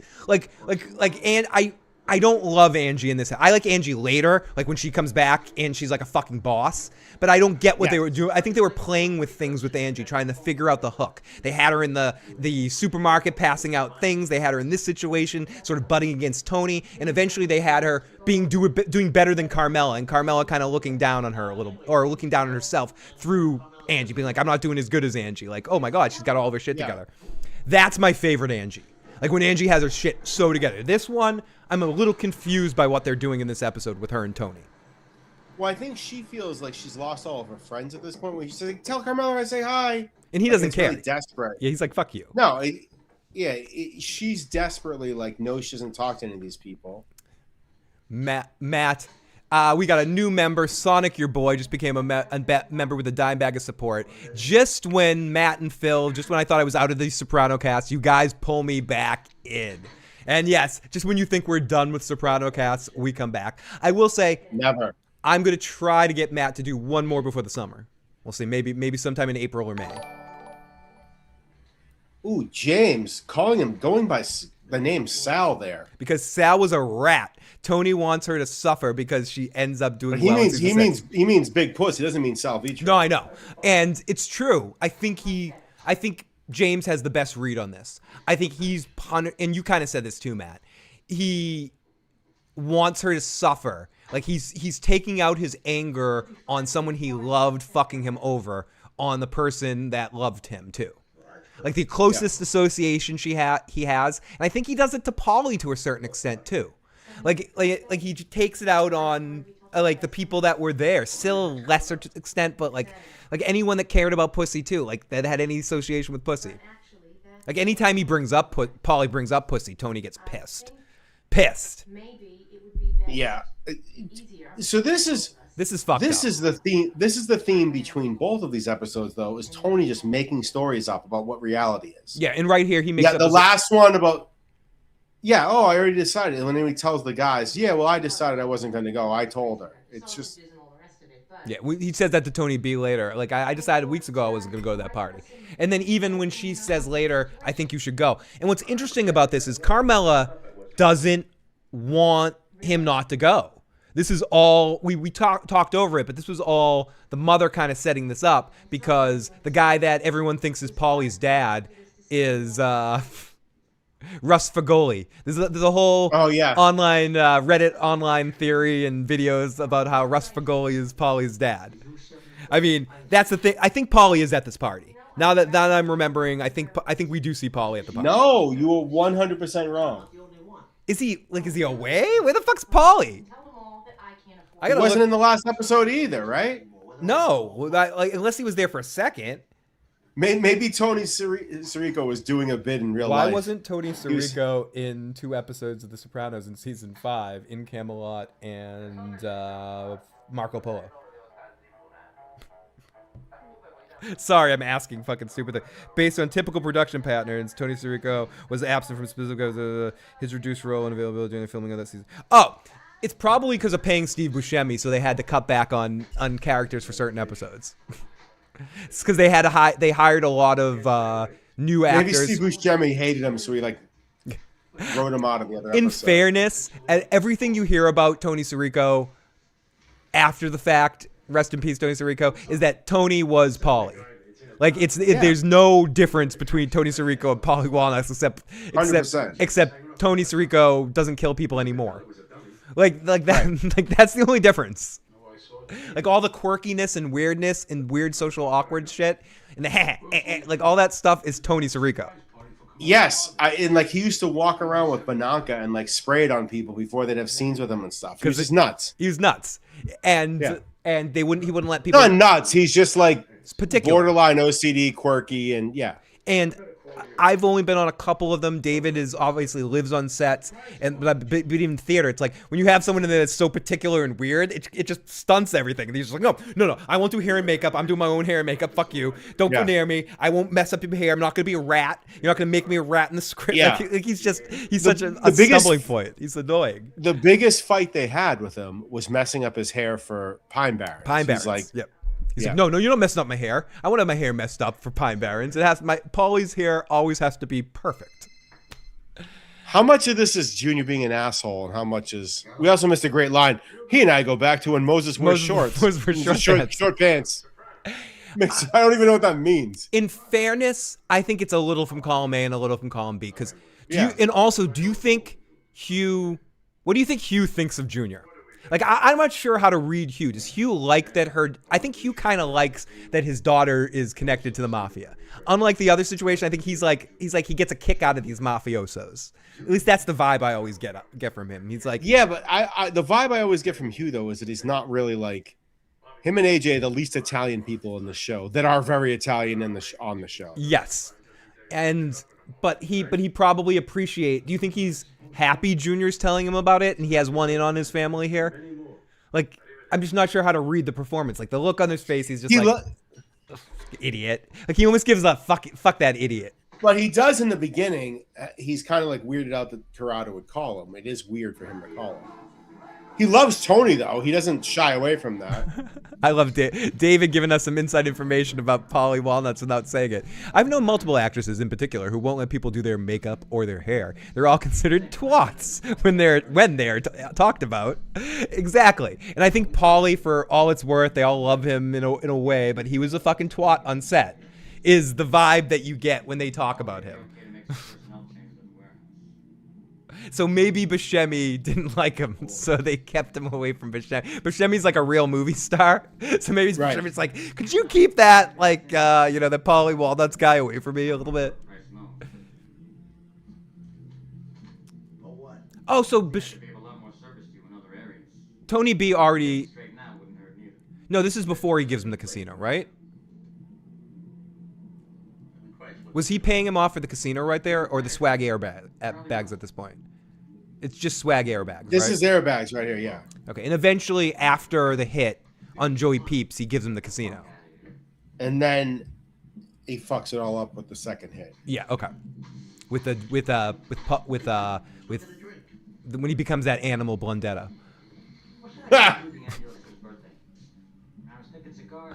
So yeah, this is where we get into that thing you were talking about, Matt, where it is Tony just bullshitting, lying. Yeah. I decided not to go. Yeah, I'm not gonna go.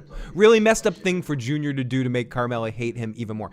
Junior, it's just to add gasoline on. That's my favorite part of that whole situation is Carmela's reaction. Fuck that! Oh, that motherfucker! Yeah. Like, she's so mad at him. You don't know the half.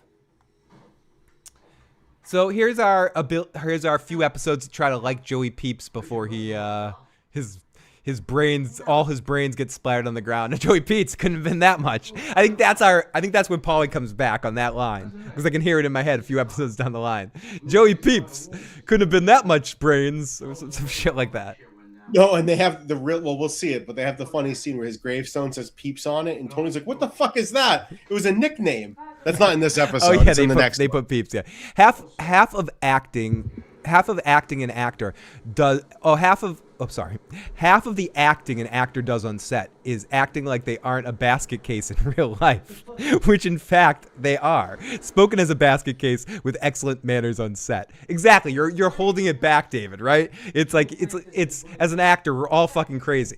So it's like it's how well can you hold in your crazy and have it organized chaos? Like when it's like, it's your time to be crazy, pretending, go to play make-believe, get on stage or get in front of camera, go play make-believe. It's your turn. It's why that thing is bullshit. My line, bullshit. It's hilarious. Even though it's not always true. I mean, I'd say it definitely feels off kilter, the car. Yes, it does feel off kilter. It's a little askew. It's a little askew. And yeah, it's a skew. That's what it is. It's askew. Yeah, thank you, Phil. It's a recline strange. One of my favorite. Well, and later on, we find out he's not sitting at 12 o'clock. No, I'm not at 12. It's one of my favorite Buscemi moments later in this episode when Buscemi and him make the eyes. Oh, you're rolling your eyes out of your head there, Joey. Tony B basically caused the war between New York and New Jersey and New York. Tony Soprano irritated the bowels, and then Tony B like shat out a brick and ripped that shit up after the fact. Like, Soprano didn't help things with this whole situation with Phil, but it probably would have blown over if everything didn't happen. And everything to do with, we'll talk about that next time, because it's I want to get into this sort of shit. So this gives me the miserable fucking man. Is that when you find her the most attractive? Look, right she there? looks great there, dude. But like and I love how he quotes Junior. He quotes fucking Junior. He does. He does. That's ridiculous. He's so like proud that he could like quote Junior Soprano right there. He's like, that was a great line. And it's an interesting path for Hugh, because by the end of it, I think he's realizing that he agrees with Carmela that Fagoli is a shithead. Like, because he's like watching him be a shithead all night, and he's like, he loves Tony. He knows Tony's there just to like. Yeah, 100%. Yeah, you can never satisfy Phil. 1,000% Phil. Anytime I even let out a little, it kills a vibe or burns a potential bridge. 100%. 100%. That's what sticks in your craw. What sticks in my craw is that when he got that medal, you two weren't even invited to the ceremony. I love getting a little DeAngelis family history right here. Doesn't like to be out of his element. Your dad just doesn't like to be out of his element. Someone we can all be proud of. And what's interesting about all of this, I love the swerve we get later on. I know we're talking about a lot of later stuff, but I love the swerve we get later on when Carmela and him are having the problem with the spec house. This isn't that Hugh doesn't have teeth. It's he likes this. This is the kind of he likes her. He likes just like laying back and being whatever. When he has to like come heavy, he has teeth. Yeah. Like he starts you're a fucking broken record, you fucking asshole. He basically calls Carmela calls her out better than almost any person that's ever called her out. He's just like he destroys her. Dad, Tony isn't coming to the party. What? Why won't he come? Well, I felt that since we're separated, we should... And I love how he calls her on her bullshit here. He's like, that's fucking bullshit. I love you. It's his house. How's it gonna look? I talked to Tony about it. He's in agreement with me. And he's like, I don't buy that. I don't buy that one fucking bit. Go right the hell ahead, because I'm not coming if the man of the house isn't there. I don't know. It's a weird take Yeah. by Hugh. Tony, it's Angie. We did all the repairs you said on Phil's car. Angie. Today, and now This goes to what was somebody said? Was it James? This shows how much that Hey, Tony, you want to have a body shop? that Tony loves sticking it to Angie. If you're a woman in business, then Like this. The look at his face. If you were to be a woman, he's just having too much fun ripping, like eviscerating her. know some woman left alone like that would have given up. Tony, before I outlay for these costs. And she's Yeah, I need to know. handling Tony as well as you possibly could. Because this is a very scary situation. Tony, when he has this smirk, Matt, is the scariest Tony. You know, like and she knows that her husband disappeared. How is she still with him? she's the worst. She's one of the worst characters that we've had on the show. Like, she doesn't make sense. I feel like they cut a lot of her scenes because she has, like, when he gets the money and, like, the way they cut. We talked about this before. I actually remember I was talking about this. The way they kind of cut from her reaction. You always complaining. We never actually see him doing that. You know, but, like, they had that one scene where they seem like cute and in love, and then, like, she's yelling at him about stuff, and he's gone. And it's over, like, a 48-hour period, and that's it. I think it's part of your fair assessment that they didn't flesh out Tony B as much as they could, because I think they left a lot on the cutting room floor. And that's the vibe I get. That's such a recurring scene that we have with Tony, though, which is him not having someone to really talk to. He's trying to talk to Tony and be his friend, and Tony's like, I got nothing for you. I hate Rusty. And I also don't necessarily get what Angelo's doing in this situation. Angelo, like, this is a stupid move by them. Rusty is another famous person, by the way. Yeah, he's a singer. Yeah, he's the guy who they show him now, Frankie Valli. Yeah. They show him now, and he's like 100 years old out on stage, lip reading. It's all lip syncing. It's terrible. You, like singing like that and shit like that. It's tough. But I don't love Rusty. But Rusty is one of the reasons why we don't have Paulie in this episode, because they're paying fucking Frankie Valli. You know, time served. Walking David says Hugh loves the mob guys because they add color to his colorless world. You've seen his wife, right? And he enjoys people suffering. Tony enjoys people suffering. He really does, especially if there's any wrong that he had, you know, or like somebody wronged him and all of that. Oh, he loves seeing Janice suffer. Yep, because I think part of that is liking seeing part of him suffer. You know, like it's punishing Livia too through her. Well, I mean, look, let's be fair. Janice deserves to suffer. Like, let's not. I mean, Janice might be the worst human on the show. No, she's not the worst human on the show. That's your boy Joey Pants. But. Ralphie, yeah, maybe, definitely Ralphie. But they were a good pair. Yeah, sure. So they're trying to get Tony B to do their dirty work I can't sign on right now. and kill Joey Peeps for I want them. to give my cousin the benefit. What's interesting is there's a stretch of time here, Matt, and Why don't you think was their only plan to hire Tony B to do this, like nobody else? Like you would think that when Tony B said, I'm not sure, they would have just reached out to somebody else to do it. And the consensus seems to want your president. Yeah, but I think this is only like a 48-hour period. Fair. I guess that's true. It's from my father, not me. Because he says right now, like, my plans go fishing with Sue? It's just a dumb. this is like the day before. It's just a dumb move. I want to go to what James is saying because he's right. It's a dumb move by Rusty. He knows how strong Johnny is. They can't win this fight. I just think the New York war is dumb. Well, the inter-family one, yeah. The interfamily war is dumb. Like this Carmine should not have tried what Carmine did, and his whole crew is stupid. Like they're just not as active in the force. They're not as bloodthirsty. Yeah, we don't know how big it really is, though, like that New York family. Yeah, that's I mean, true. why don't they just kill Carmine Jr.? Instead, he's making Cleaver later on. It's true. So Hold on, maybe, do you find her so attractive because she gets so riled up here by everyone, like pissing her off? Tony leaves his kids here. I find it so attractive Tony B. because respectfully, look at that butt, dude. Hey, Tom. And she's pretty, and she's got amazing, respectfully again, she's got an amazing body, and she's so she has and so she's much. wearing relatively like revealing clothing. Yes. Yes. She looks amazing in this episode. This is the best Edie Falco looked in the entire run. Like she wasn't expecting these people to show up, and they already threw her shit in the pool. And Tony B just used them. Like he showed up there because he wanted something to do with the kids and knew he needed to drop them off to run his errand with Phil later. So he's just kind of setting up the situation. What can I do? I gotta duck out later. I can fix 'em up. And I think it's also Edie's performance and like her natural intellect and wit and what she brings into Carmela also just makes her like captivating to me in so many different ways. No. Thanks again for letting the kids. I love how he's already drinking, and they have great chemistry, the two of them. He tries to give her a rusty nail. Yeah, he's like, you want a drink? I make a great rusty nail, I think. He's like, it's 11 a.m. What the fuck? I'm not drinking.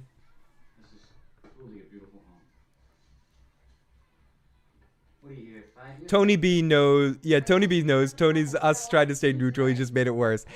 Absolutely. Tony B constantly in this situation. This whole situation, to your point, Matt, is perpetuating worse for Carmela. It just and then these two shitheads come over. And Yeah, and he's like, "Can you help me?" She's like, "I'm making Grandpa's favorite cake." like, look at the And food she's like, menu. "No, I need you to do 100 other things." She's like, "We already have a cake." She's like, nope, I'm making it, and I'm not gonna clean up after myself. And Finn, go swimming. Why don't you just swim? I know you're hot. Do the towel? The look. Give a towel. That was Finn. that was like when the look that Tony gives in an episode when he tries to pay for dinner. This is all pre him seeing Vito. I think that's at the end of the season, if I'm correct, if I remember correctly. Correct. I love the barbecue scenes, the sausages. Oh, the sausages. What's this up? So, okay, this is a weird side point of the Tony B storyline that they never really have a chance to explore. There's a lot of wasted potential in the Tony B storyline, as much as I do love it more than Matt. There's still some moments. Like, there's the whole thing with the daughter. Like, they set up this thing where it seems like Meadow had a specific relationship with his daughter, and so him and her have this whole thing. It ultimately leads to Tony B and her having a conversation later at the party, like where they're like both drunk sitting at the table. But it seemed like it could have been more that they could have explored there with that two of them. Had her 12th birthday party right before. But it's just What is Carmela reading right now? I forget. What is? It's a letter from AJ's school that she's seeing if there's any message from Wegler in it. It's like his progress reports or something like that. But she's seeing Yeah, if look. Carmela just goes over the edge right now. because these people are fucking more. First of all, I haven't had many parties in my life, but when you do, you hate the people that show up fucking 30 minutes early, and that's like all the most. Especially when it's the guest of honor for his own surprise party. Hi, and everyone's just partying around. Carmela is hitting the wall. Watch the twins. Exactly. He asked us to watch the twins. Like, yeah. And the look. Oh my God, Carmela. Samuel says mimosas would be way more socially acceptable. You are correct about that. Not rusty nails in the morning before he deals with Phil. Rusty. This is a great scene, and it also. Oh, he killed the murder of Joey Peeps is at the end of this episode, isn't it? Correct. It's the last thing we see, right? With the song and him, and it continues with the Sopranos line of, you don't have a action scene without somebody getting hurt or something, like an awkward thing happening with the car rolling over his foot or something to make it seem more real. And that's the thing I think the Sopranos had over anything else on television at the time that filmed. I love that. That's a great Phil line. You know, fucking eye problem. You look like Stevie Wonder. Your eyes rolling out. I love that. I love that. But the Sopranos showed violence in a way that was more realistic because it put the comedy in it. Like the fight between Tony and and Ralphie is a great example of it, where they're both like dying, huffing and puffing, and it's like seems like two people really fighting, Matt. You know, like spraying him in the face because it's all he has. Yep. Because that's what you would do in a real fight to the death. You'd be grabbing fucking Raid and shit and spraying you in the face if you're trying to bring your weight, like the weight of a real human, down. This is, again, an interesting scene to look at later, as Tony B already knows that they want to kill him. So did they say no? They didn't. Did they say Joey Peeps to him? Did they? I don't think so. Did they? No, they just said we want you to take care of somebody over there. Phil is all. Yep. You mean Phil Weinstein, right? Or no. Phil the Issues Guy? Sorry, I forgot your name. But you've done that so much on this show, it's hilarious. I know. I don't realize it's a thing. You're like, I'm not calling you the Issues Guy. Fuck you. You can just say Phil. It's fine. All right, so we will deal with it. But no, Phil, it's getting confusing because I think he's talking about, I believe he's talking about the other Phil. Phil is always unreasonable. Yes. Yeah, that's his thing. Which Frank Vincent plays unreasonable exceptionally well. Yeah, but according to him, everything was about compromise. You know, I wanted a thing. You got the grilled cheese sandwich. I got on the radiator. What's the line? I wanted him in a gut. Instead, I made grilled cheese in the radiator. And he said, I wanted to so and so. He does something else into a tissue. I don't need to repeat to be decent. Oh my goodness, we have the lovely, beautiful Miss Danielle in the live chat. Miss Danielle, it's great to see you. This is not our usual crazy audience, but everyone, whoever you are, wherever you are, make sure you welcome the wonderful, beautiful Brooklyn Danielle, as I assume is your name in the live chat, Miss. So Russ Fagoli, biggest raging douchebag on the show of all time, Matt? It's Russ is definitely up there on the douchebag levels. No. The biggest douchebag is Junior's cancer doctor. John F. Kennedy? Yes. John F. And the F stands for fuckhead.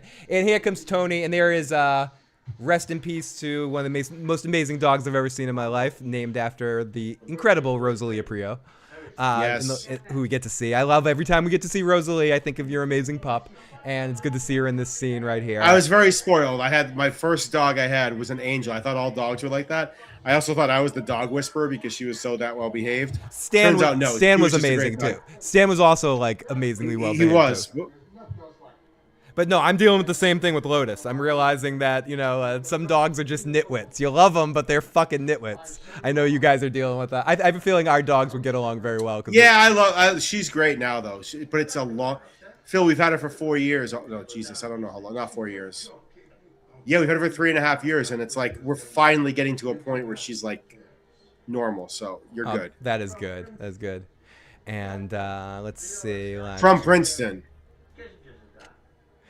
Ooh, okay.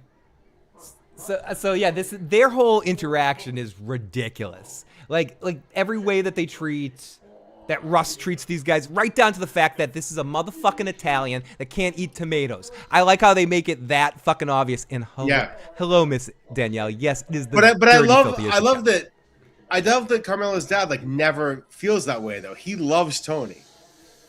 Yeah, and I think, and that's the overall question that I had for the thing. How does Hugh feel about Well, the mafia sometimes stuff? I think in previous episodes, sometimes he hasn't necessarily loved it when they're over there for dinner and stuff, but But for the most part, I think he appreciates it more than the mother does. Like he likes it. Certainly. He gets off on it in an Elliot sort of way. The smug cocksucker Elliot. except Elliot has no part of it. Maybe it's a part of it is that sweater, Matt. I like the sweater. Hers. I love Carmela's sweater. Yes, I'm talking about fashion. Carmela is well styled in this episode. Compliments to the costume department for the Sopranos, which we never really talk about, but they do excellent job picking out clothing for all these dudes. And Can I tell you, as like a vegetarian or whatnot, I'm horrified when he walks out with the sausages around and his neck starts every time. starts spinning them like a fucking He just like has them around his shirt like raw meat. Oh, like, can I'm you horrified imagine? by Just that. imagine that there's spam or something. Come on. It's not that. It's just like in general, dude. Yeah, it's uncooked. It's because they're uncooked. It's gross. What, if any, part of meat do you miss? Do you have any particular meat that you miss?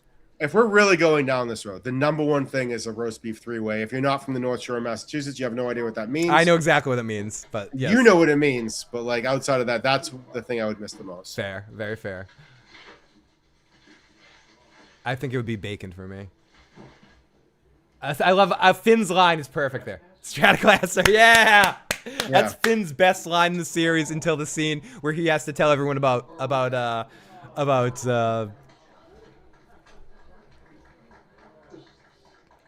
the fuck can't I think of his name? Vito. And to your point, Matt, because I was thinking three thoughts at once there. It must be good to be rich. No Polly Walnuts. And this is Christopher's mother's best episode too. This line right there, like, probably, oh, cousin. I love that line. That is again one of the best lines in The Sopranos right there. And that is a good underrated character. The actress that plays Christopher's mother, she's only in a few scenes, but every scene she's in, she kills. She really does. Like the scene, especially the scene with Phil, that later in early season 6, where she's being sort of harassed by Phil. It's this dude's mother, Phil. Like she plays scared, and like her acting emotions is very. She's very all engaged. Phil, that's your shout out to Tony Blondato. He did a close up on Carmela bent over. So, see, I love that. If even Tony B knows how good that butt looks. Well, he's a director on the side, so he knows how to do it. He knows. It was looking like this line right here. You know, that company goes back to the 1500s. But it's such a schwarmy way to make a best pieces. They're never exported. They never export. I didn't get that the first time I watched this years ago. It took me a while to understand why that was so offensive. But he's basically saying to anyone that might be stupid as I am, he's basically saying that to be like, the only way you got that out is by stealing it, you fucking scumbag Italian bitch. That's basically what he's saying. Or he said, see, I always thought that he was saying you didn't get him one of the best pieces because you got him one over here. No, I think he's implying that they don't export, so you must have stolen that. Huh. Scumbag. That's how I always read it. Do people think that he's saying you must have stolen it, or do you think people are saying, well, you got him an okay piece for an American? It's not a real piece. Fair. Anyone in the chat? Fair. Let us know if anyone who's watching that. What do you think for the handful of people that are watching? And Phil and I talked right over the line, so you probably have no idea what we're talking about. Sopranos always makes me hungry. Me too, James. Is Finn Meadows' best boyfriend? Yes. Yes. James says the last time you see the whole family happy at the barbecue in season 6, it all goes to dark. Because in season 6, he's saying this is the last time. Meadows should have stayed with Finn, says The Walking David. Nah, Finn wasn't cut out for this life. This is definitely like, hey, fuck AJ. Like AJ is such a shitty personality. He doesn't deserve the girls that he gets. It's bullshit. No. AJ gets the most unbelievable girlfriends. This whole relationship, like when they occasionally show Tony B's intelligence, it seems awkward sometimes. Where they're just like, Steve Buscemi, go be Steve Buscemi for a second. Go say some big words. Go be the anti-Jackie Jr. But Matt, do you really think that he was implying that it was just like a poor piece in that moment? I think he was yes, that's the way I always read that. Was like, I always read that you Samuel, yeah, I mean, it's an okay piece, but the best pieces you couldn't have gotten your hands on because you've never been to Italy, you American whatever. Fair, very fair. Like you uncultured person that's never been out of the States into Europe and actually Yeah, seen like stuff. what you did was all right, but We get some comments. Meadows should have stayed with Finn. I bet Finn left after reading what happened to Vito in the paper. AJ reminds me of George Costanza. No way he would get any of them. Absolutely. Thank you, Peter Griffin. And Peter Griffin, good to see you in the chat. to be fair, George did get Marissa Tomei, yeah, and then fuck him.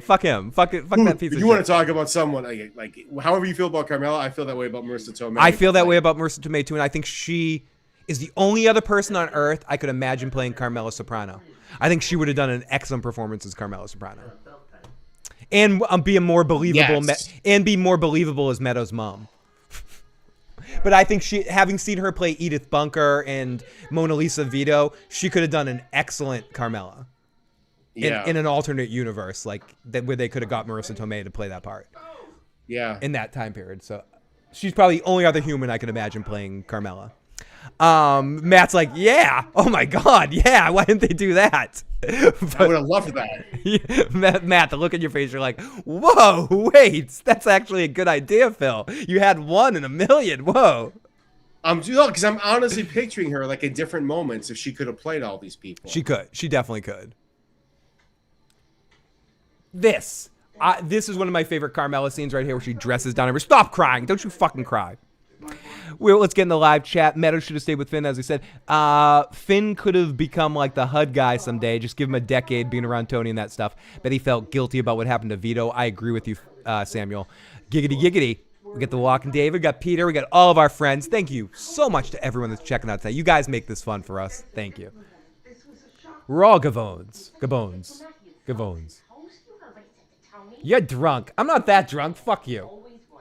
Why you cry? I love this scene. They have excellent chemistry. That being said, these two, you really believe that they're mother and daughter. Like in Goodfellas, she plays Lorraine Bracco's mother, and I never bought that shit. Like these two actually seem like mother and daughter. Like they really do an excellent job. They have excellent mother-daughter chemistry. Yes, she did. You did say that. Oh, I hope she grabs her. No, fuck you. Everyone wants to do this to your mother sometimes. It's like just calling your mother out on her shit and stop crying. Don't give me that emotional fucking gaslighting bullshit. Stop. Carmela. Dress her down. Well, Phil, they're about to make her, They're throw in the pool. So I know you're going to be paying attention now. This is some of my favorite stuff. Not just because of the obvious. I also think we see so few scenes in the entire series that make Carmela and Tony's relationship make sense. That we'd never really see, and I don't want to see them like they're very respectful with the way the intimacy is shot in this scene. It's not excessive, and they cut the right ways and stuff to make it obvious. They do get out of it, yeah. So they give her one sort of shot under the water and stuff, but like it shows the relationship of Carmela and Tony in a way that I don't think we really saw in the previous 4 seasons. Like their attraction for each other, the way that they really sort of connect on a physical level when they get to that point, and how she probably and how they have funny chemistry. Like even when AJ's walking away, I bet he's getting more than that. Like her little thing. I think that's when Tony started to get into her that night. Like she was funny. She's like, they have excellent beat for beat stuff. We see it a little bit in season 1, but they quickly shift into more of their issues. But like this is the most attracted to each other we see them in the entire series. And that's why I really love this scene, Matt. Not necessarily because we get to see a shot of Edie under the water, which is cute. It's the love and the passion between her and Tony that we finally get to see, that we never really see on the show other than that. You know what I love about that scene too is that what I think the show does great is, like, I don't want to get into my problems with Breaking Bad right now, but different show. The way Artie's just there hanging out and it's just so comfortable, but like it's established over 5 seasons that Artie could be totally comfortable sitting in that pool playing Marco Polo with her. Yep, 100%. You know what I mean? It's just like I would argue that they do similar things with Skinny Pete and Badger, but that's a different story. And when we're done with The Sopranos, we're gonna do, or even separately, we'll do a couple of. Dude, we're gonna be dead. We're gonna be dead before we ever get that far. I mean, But let's not start talking about. Remember what we were talking about before the show, Matt? You know, like who knows? Yeah, I know. And let's remember what age you and I turn next year. So exactly, she's letting her mother have it, just like Olivia in the funeral in season 3. When Tony and Carmela love each other, it's really good. It really is, and you really feel it in a open way. This whole scene that we're kind of talking over is very big for Tony B's development, and his 2 sons who are sharing a bed. I mean, they intentionally have them sharing a bed there too. Like they don't have their own bedrooms. I love this scene between Tony and Carmela as AJ walks off with what's her name again? Doesn't matter. Not AJ's girlfriend, rich girl, like the girl that's richer than Tony. She's got like the first pressing of a Beatles album or something. Yeah, and they kind of went with that, but then they just kind of skip it. I bet he's giving her. Oh please, I fucking love Carmela. I love that Artie's just sleeping through this whole thing too. And you can tell that this is classic Artie. Exactly. In my headcanon, Matt, this isn't the only time they've ever had sex in a pool in front of Artie or in a party with Artie passed out somewhere. Like he's comatose. Like it totally makes sense. This happened when they were kids. Like they totally the first time Carmela and Tony ever had sex, Artie was passed out on the couch in the other. Classic Artie. Classic Artie. He's comatose. Like, yeah, I love that line. He's comatose. Tony is that back hair is the sexiest thing you're gonna see in your lifetime, right there. Look at that. Look at that. I gotta believe it's. But listen, she's into it. She's not a self. No, that's I didn't say they. This is a perfectly. They're both feeling this. You know, this is like chemistry between the two of them. She's hesitating because she knows the implications, but ultimately, is it later in this episode? If he had come inside with AJ and been like, hi, and give her a bouquet of roses, they probably would have got back together sooner. This would have been what got them back together, but instead, because he sort of plays it too cool, she leads into I'm filing for divorce. But yeah, this is this is the most romantic sexual scene that they have in the entire series. That really sort of, that being said, pool stuff in reality is not as fun as television. No. It's definitely like a glorified TV and movie thing. Like get me out of the pool, you know, let's get out of the hot tub. I don't want to do that in the water. Classic Hardy. With his, he's like, oh, waking up next to the pool, half naked, like just walking around, like, oh, isn't this with a towel turned like rolled into a turban on his head? Well, Phil, to your point, oh shit, did I just, Matt, are you gone? Matt's gone. Matt is gone. Give me 1 second. I'll get Matt back. Uh-oh. Sorry, Matt. Yeah. Sorry, Matt. Where Phil is. Sorry, Matt. I'm back. Sorry about that, Matt. How can I help? Wow, I don't know what happened. Was I still alive? No, you weren't. I closed your window by accident. So you were. That's fair. I deserved it. You're gone. You were. Yeah. You badmouthed Carmela Soprano one too many times, Matt. like it's Classic Phil the Issues guy. yeah, messing it up. So okay, so they at some point, I don't want to state the obvious. At some point, they left the pool and went up to the bedroom, and then Tony does the walk of shame, and then he starts playing a Tony game on her. Like he purposely doesn't come inside to make her sort of like that's a personal choice to like play. This is his whole like I decided I wasn't going to the thing, like to the party. Hey, Crystal, the room is empty. Come on, time. Oh, poor Joey Peeps. And poor the end of our evening about Matt. This is the end here as Joey Peeps and this poor woman that happens to be off her hooker life at the wrong time. She's just going downtown. So is she gonna give Joey Peeps a free one here? Who knows? We'll never know, will we? It was Joey Peeps paying for it. I think that's the biggest question in all the Sopranos history right here. Great moment. Great little like deep cut faces song. Yep. Totally. This is very like perfect for Steve Buscemi here. It really is. And I'm muting it just so I don't get the song here in YouTube. And Joey Peeps, Joey, you're smart enough to not open that window. Drive when you see a dude walking towards No, the he car. just met him 2 days ago, though. Yeah, I guess. And runs over his foot, which later is the way that they kind of make him, essentially. They make him later because of that. And that is the end of our episode of The Sopranos, Matt. I don't think it's over yet, is it? No, that's the final scene. Isn't it?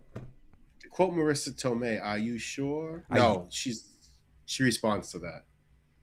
I'm positive. Is it? Yes, it is. Is yes. it? It's the end of the episode, right? That's the end of the episode. Okay, so that's the end of our episode. We do have a guest that's going to be joining us in a moment here for our little post-show discussion. But that's Who the is end. this guest? You want to guess? Who is this guest? This guest is somebody you know well, Matt. I'm assuming his middle name is Dog. I don't know if he appreciates that nickname, but yes, in fact, his middle Tough shit. His middle name is Dog, and he's here. The ice cream man. We've got our good buddy Alan, who's joining our show here. Alan, welcome to the show. Al I Dog. didn't know you were talking about me, actually. He was this is the first time I've had a guest in a while, so excuse me as I figure this out, as I figure out how to get Matt and I have no idea what our scene looks like anyways. There we are. I'm just trying to get you guys You look kind of like Bigfoot, a little fuzzy. There we go. It's fair. That's intentional. It is. That's enough of both you guys' faces. There we go. We got enough of you guys. So that is the end of our episode. And Alan, welcome to the show. Are you familiar with these 2 episodes of The Sopranos? I went and I watched, I think it was Camelot. I liked it more than Phil and I both. I think liked it more than we thought we did. Is that a fair assessment, Phil? Yeah, I think I enjoyed it because there's a lot of cool like Christopher stuff that happens in the episode that is beyond. And this important Tony mentality thing about his dad and mom and yeah, that's what I was thinking. It just gives you more background into what life was like when Tony was a kid, and his father was sick, and yeah, but he still at the end when he was with Melfi still blamed it all on his mother. Like why the dog? It wasn't his dad's fault. Yeah. Which is, that's Tony. Yeah, Tony sucks. Tony does suck in a lot of ways. Wow, only 5 episodes left in season 5. Matt, we could slow down, James. In season 5, yeah. In season 5, we could theoretically. We're not doing 5 in one. No, but we have to do 3 and 2. So do we do 3 the next time, or do we do 2 the next time? Let's look at the length of the episodes. Okay. In case there's a long one. It's all about your length, isn't it, Matt? You fucking. Yeah, I was gonna make that joke. I know. I saw where we're gonna. That's why we're cousins, man. That's why we're cousins. But yeah. So what were your opinions, Alan, on on In Camelot? If you just saw that episode, what was your opinion? Do you find Fran Felstein cringy with "Happy Birthday, Mr. How do you President"? not? I thought she was kind of sweet. I thought, I think she was just she was there to be a mirror for Tony's self and the feelings he has about how he was brought up. Exactly. One thing I wanted to talk to you about, because I never watched, and I know Matt didn't because he's watched like 3 shows in his life. Were you a Wings fan? Are you a Tim Daly fan? Did you watch Tim Daly? And he also did the voice of Superman on the animated series. I don't know if you know that. I liked him. I did not know that. Yeah, he does the voice of Superman. Tim Daly was really good in this episode. He was. His character is just. I love it. Like when Christopher is, carrot and stick. Oh yeah, it's hilarious. And he's just so confused by the end. He's like, "What is happening? What the fuck is this?" The look on, and Tim Daly plays it perfect. He's the only one that's sane. He's insane, like in the middle of a drug addiction, but he's the only one that sees what's happening. We have an interesting question that is Fran Felstein, who is worse, and Skyler in Breaking Bad. As much as I understand Skyler hate, are we really comparing Skyler to Fran Felstein? It's Fran Felstein. It's not even close. Come on. Like as much as we can give Skyler shit, come on, it's not even close. It's Fran Felstein. I don't understand the Skyler hate. I don't understand it. I understand more Marie hate rather than Skyler hate. Like Marie and her it can be annoying, but with Skyler, like she's dealing with a lot of shit. You're dealing with I don't want to defend Skyler, turn this into a Breaking Bad thing, but Skyler is dealing with a crazy narcissistic meth dealer that was probably pretty shitty to be around, that suddenly you thought was one thing and then the personality completely changed around. Like it's a lot of shit. She was complicit. She was absolutely complicit, especially once she figured it out. She was a part of things and she worked with the system. She was more complicit. Is Carmela and this is a question for both you guys. We'll give Alan and then to Matt. Is Carmela or Skyler more complicit in their husband's work? Carmela is more hypocritical, I think. But she's less involved with the business. Like, you know what I mean? Like Skyler's like I don't think Carmela at the end of the day knows really how much she lies to herself. Carmela lies to herself. I don't think she would think or assume or could possibly believe her husband could have killed like Big Pussy though. I don't think that is in. Are you sure about that, Matt? I think. I think she thinks he could kill someone. I don't think she thinks he could kill like a friend. I'm with Daddy on that one.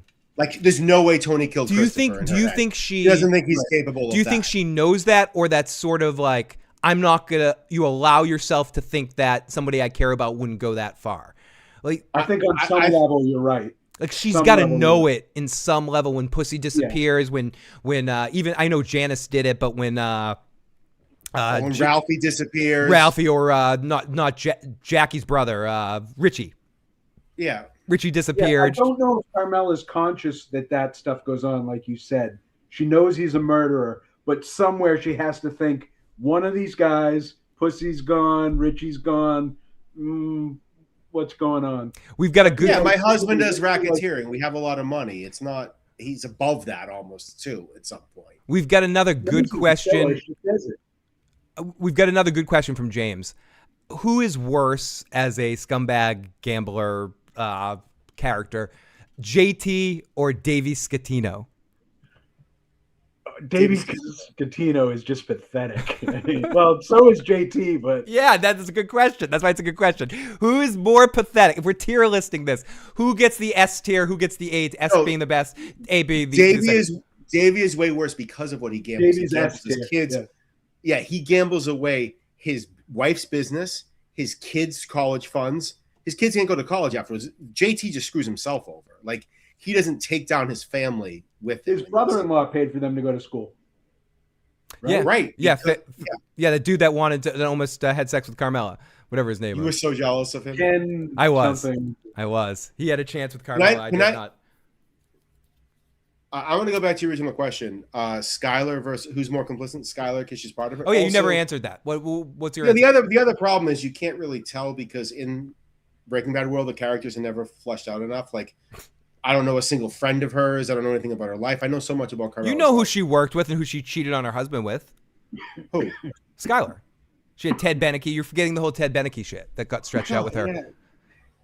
And I don't know about her parents. I don't know about anything. She was a waitress, right? who's? I don't know. You never get a full story about her life. Ooh, 'cause that's a the good way Breaking question. Bad is. That's a good question because it's not something that I didn't even connect that they both do that, but they definitely both do that. Who's saying "Happy Birthday, Mr. President" better, Fran or Skylar? That thank you, Sam. That's amazing, Sam. But I did not connect. Skylar. I did not connect the two of them. Skylar saying it better. Skylar saying it better just because anything is better than watching Friends sing it. Skylar was not cringe. It was more it was more sexy when Skylar was singing it. If I remember correctly, it wasn't cringy. Like, it's been a while since I've watched Breaking Bad, but in my memory, it was not cringy. So yes, my opinion will be Skylar as well. As for who's worse, Davey or JT, I agree with both Alan and Matt on this one. I think it's Davey Scatino because of him gambling with his son's future and all that sort of shit. For whatever JT is, he's single and he's just sort of gambling with his own life, and he's an addict and he's sort of getting wrapped up in it, and he got addicted to gambling like he got addicted to drugs. Davey is JT is much more self-aware. Yes. He knows who he is and what he's doing. Great point, Alan. Great point. Davis Catino is he's pathetic all the more because he sees himself and then he doesn't see himself, and he's always trying to bargain his way out. JT doesn't really. When JT was a little wishy-washy, they do what everyone does with the mafia, which they shouldn't do, is they don't call when they don't have the money. You got to just call. Alan, I love how you said mafia. Like, you said it in a weird way I've never heard, but I liked it. Mafia.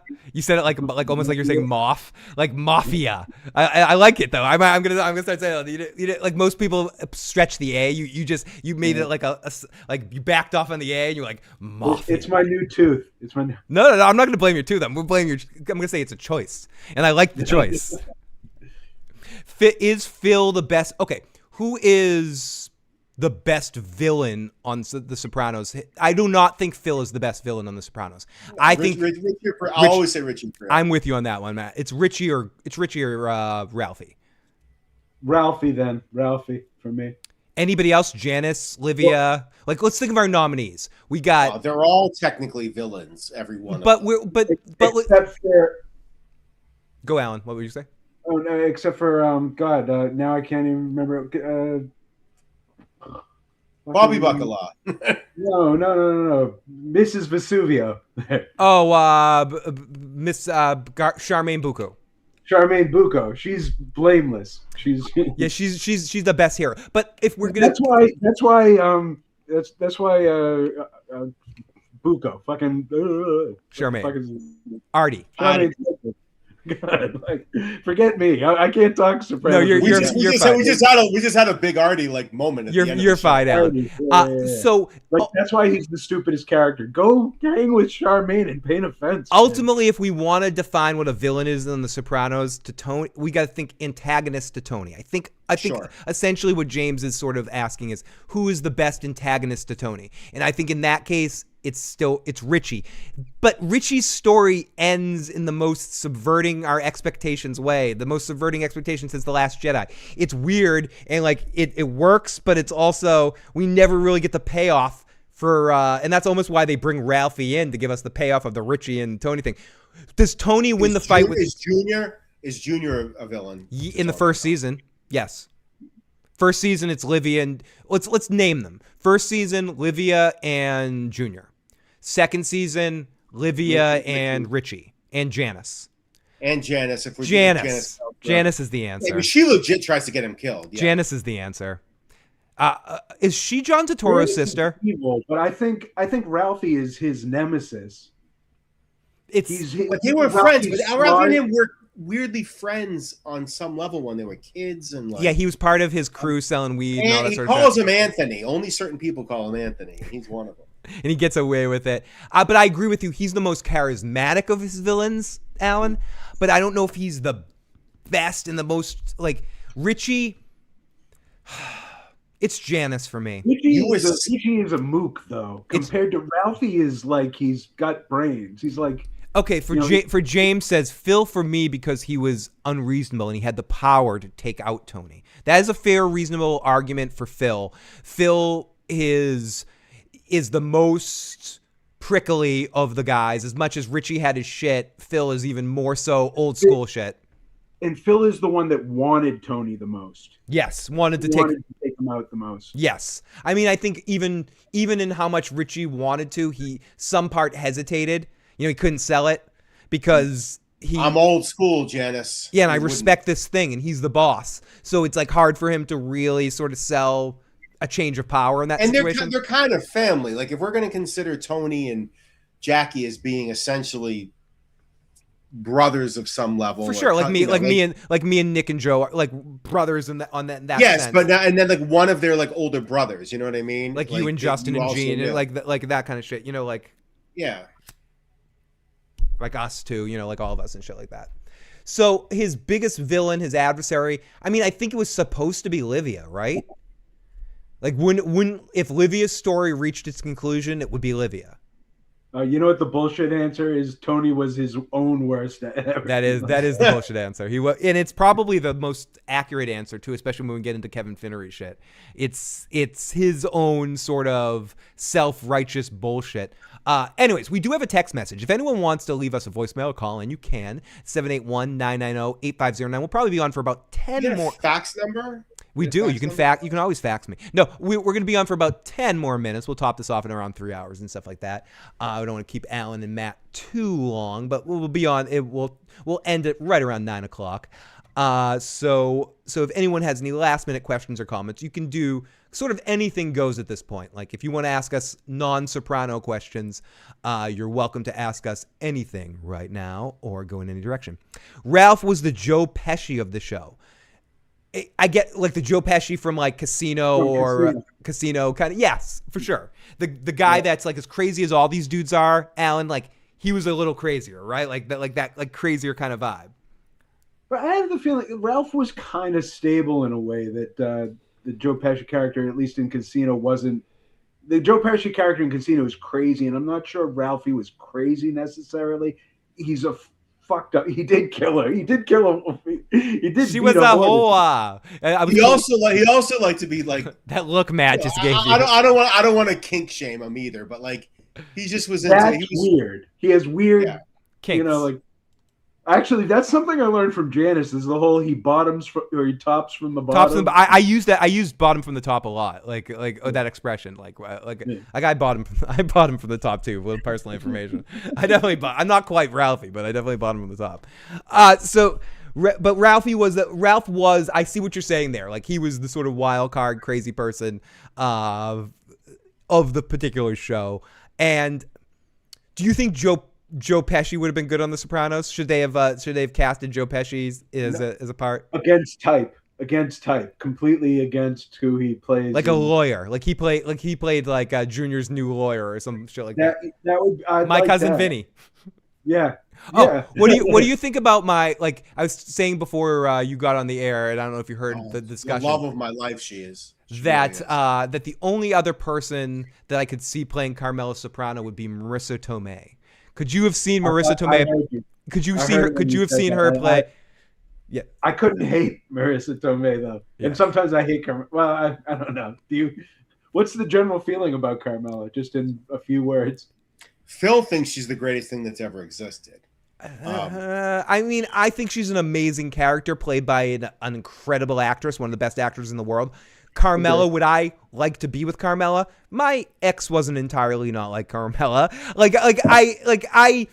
But I know a lot of I know what was that? It's interesting what Tony sees in Carmela. And that's what's cool about, you didn't watch the second episode, but the second episode really shows more their attraction and their connection. One thing, okay, I don't know if you heard the beginning of the show, so I'm going to ask you a trivia question. The first episode, tonight's episode, In Camelot. Camelot, yeah. Had a writer and a director combination, and of Steve Buscemi directed it, and Tim Winters, I believe, or whatever his name is, wrote the episode. They wrote wrote and directed one other episode of The Sopranos. Which episode do you think it was? is it have the Moltisanti in the title? The Telltale Montesanti? No, that's the Telltale Mortadella. Oh, Mordella. Christopher or Tennessee Montesanti, is that what it is? Yeah. Is it the Tennessee Moltisanti? No. I'll give you one clue like I gave Matt. It's widely considered one of the greatest Sopranos episodes of all time. Pine Barrens? Pine Barrens. The same creative team that worked on Pine Barrens worked on In Camelot.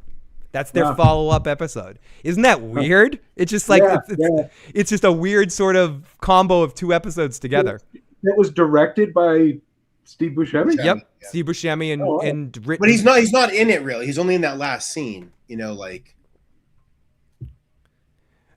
Now Johnny Sack, not a villain, but he had the power and wasn't afraid to tell Tony off. Tracy, I don't know how she fell off. So Johnny Sack is a weird character. I'm not sure how I feel about Johnny Sack. All in all, I feel like I love the character. I think that's one of the best performances I think in the show. I agree, but I feel especially when I watched season 6, it's his performance, especially in his lose a lot of money in his stage 5 episode. It's fucking horrifying.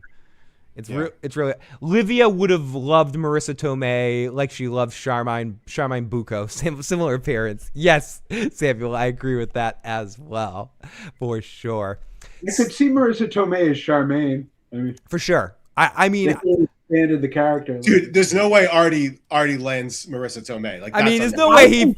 Come on, Charmaine, dude. Yeah, I'm with you, Alan. Taking the show. Come on.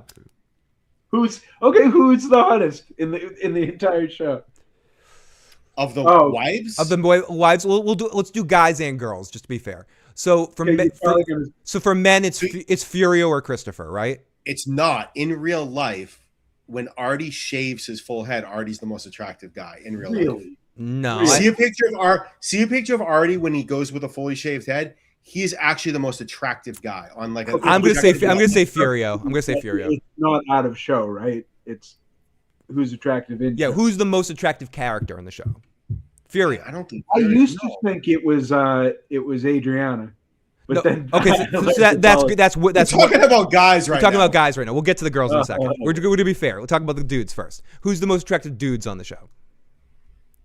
I mean, the women go for Christopher. The women I know. Yeah, he could be an underwear model. So it's probably Michael Imperioli. It's Christopher Jackie Jr., I guess. Yeah. He could do dirty things with that nose. Jackie Jr. and AJ, I guess, are both traditionally attractive. Jackie Jr. is like a traditionally attractive dude.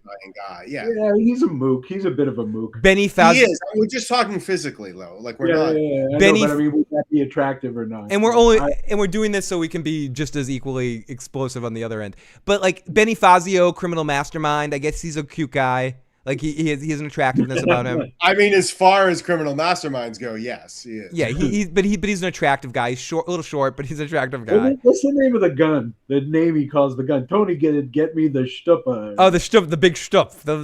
He told me to get me the Stuppa. Yeah, the thing in the big shotgun in the Carell has. So I hear what you're saying about Artie, Matt. I would say. The universal pick, if we had to pick one in all of and Artie's super unattractive is like because he's a snivelly little. Whatever. But when we say if we all have to agree, it's probably Christopher, right? Joey Pants. Do you think Furio too? Maybe. I mean, on the show, they definitely sell Furio as the most attractive. Yeah, but remember, some of the women think he has a dick coming out of the back of his head. It's true, and that's where we get into our women, who I think number one for me is Rosalia Prio. It's not even close. Like as much as I do find Adriana attractive, I do find a couple of other Meadows attractive as when she's an adult. Like I don't. It's 100% Rosalia Prio. It's not even close. Charmaine Bucco. I mean, I'm not going to argue with you. I understand. I see what you see, Alan. I see what you see, and I respect it. But for me, there's no battling Rosie. So Matt, how about for you? Oh, I know Matt's answer already. It's Adriana. It's not even. I mean, she's the. I kind of have to take who. I watched the show right now out of it at the time. Yeah, I mean, but she's the easy answer. That's like she is. While Matt's thinking, let's go in the live chat. Livia would have loved. Oh no, in Phil, you made a good point in season 5 premiere when Dr. Melfi rejects Tony. He goes back. Oh, I forgot about Lorraine Bracco. She'd been in this conversation too. Tony goes back to Carmela and he realizes how good he had it with Carmela. For guys, it's Furio, Artie, and Johnny Sack. We didn't talk about Johnny Sack, but that's a good pick. James says Albert is the most attractive of the trucks. Charmaine Buku is the best soprano girl. Adriana's second, says Samuel. Matt, your turn. Who is your? Can we go with like anyone? Do Gumaz here? Anyone that? Oh, okay. Then if we're going with random people, D-girl redhead, or Alicia Witt. She's Alicia Witt is very attractive. Is that the who's that? Is that the fucking D-girl? Danielle, the one that was the FBI agent. Oh God, what is her name? She's very attractive. Yeah. She's very attractive. Yeah, the other one you're talking about, is she the one from the John Favreau episode? Yes. That's who you're talking about. Yeah, okay. Lola Glaudini. Thank you, Alan. Thank you, Alan. Who is? I don't know the actress. I don't even remember what she looks like, so I guess I can't say her name. AJ's girlfriend, though, she was the blonde, attractive. the blonde girl or the model later. The Hispanic one with the kid. Yeah. Oh yes, that girl, that Blanca. Way too hot for AJ. All AJ's girls That's are way a very too hot for him. recurring theme. Dr. Melfi is beautiful. Charmaine Bucco is beautiful. Like, there's a lot of beautiful women on The Sopranos for sure. Yeah, I don't even. I haven't seen the episode in a while. There's more beautiful women than beautiful dudes. Like the dudes, Yes. we have a very small list. We're talking about fucking like some of the New York guys here and there. Like we're pulling things. Joey Pants is an attractive dude. Benny Fazio, criminal mastermind, as we mentioned before. There's a few dudes here and there, but I think there's way more attractive women on the show.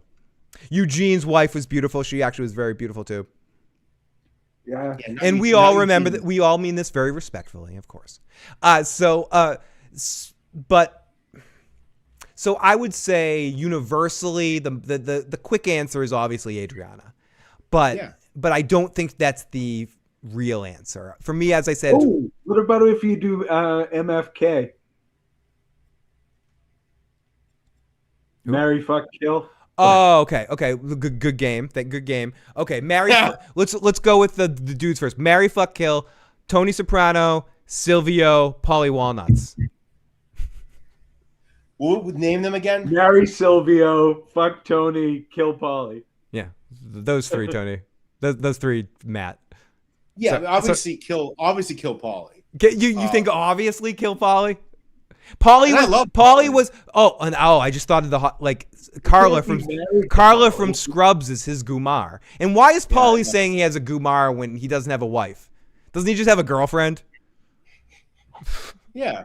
Like, why is Paulie calling his girlfriend his Gumar? Because he brings her out on Gumar night. Right. But come on, and that's Carla from Scrubs, and she's gorgeous. But does he ever? He never brings a date to the family things, though, does he?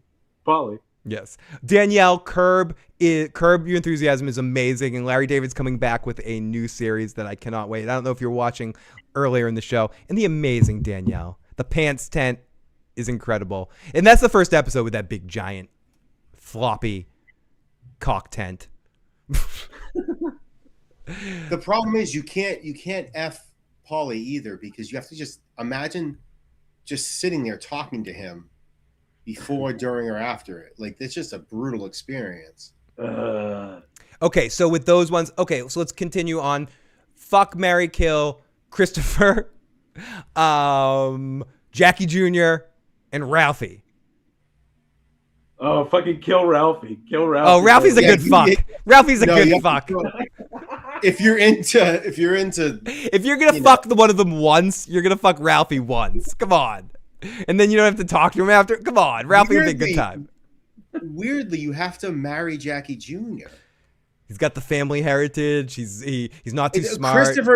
Christopher's like a drug addicted. I kill Christopher. I marry Jackie Jr. I fuck Ralphie. Okay, now this is where your kinks come into play. What are you into?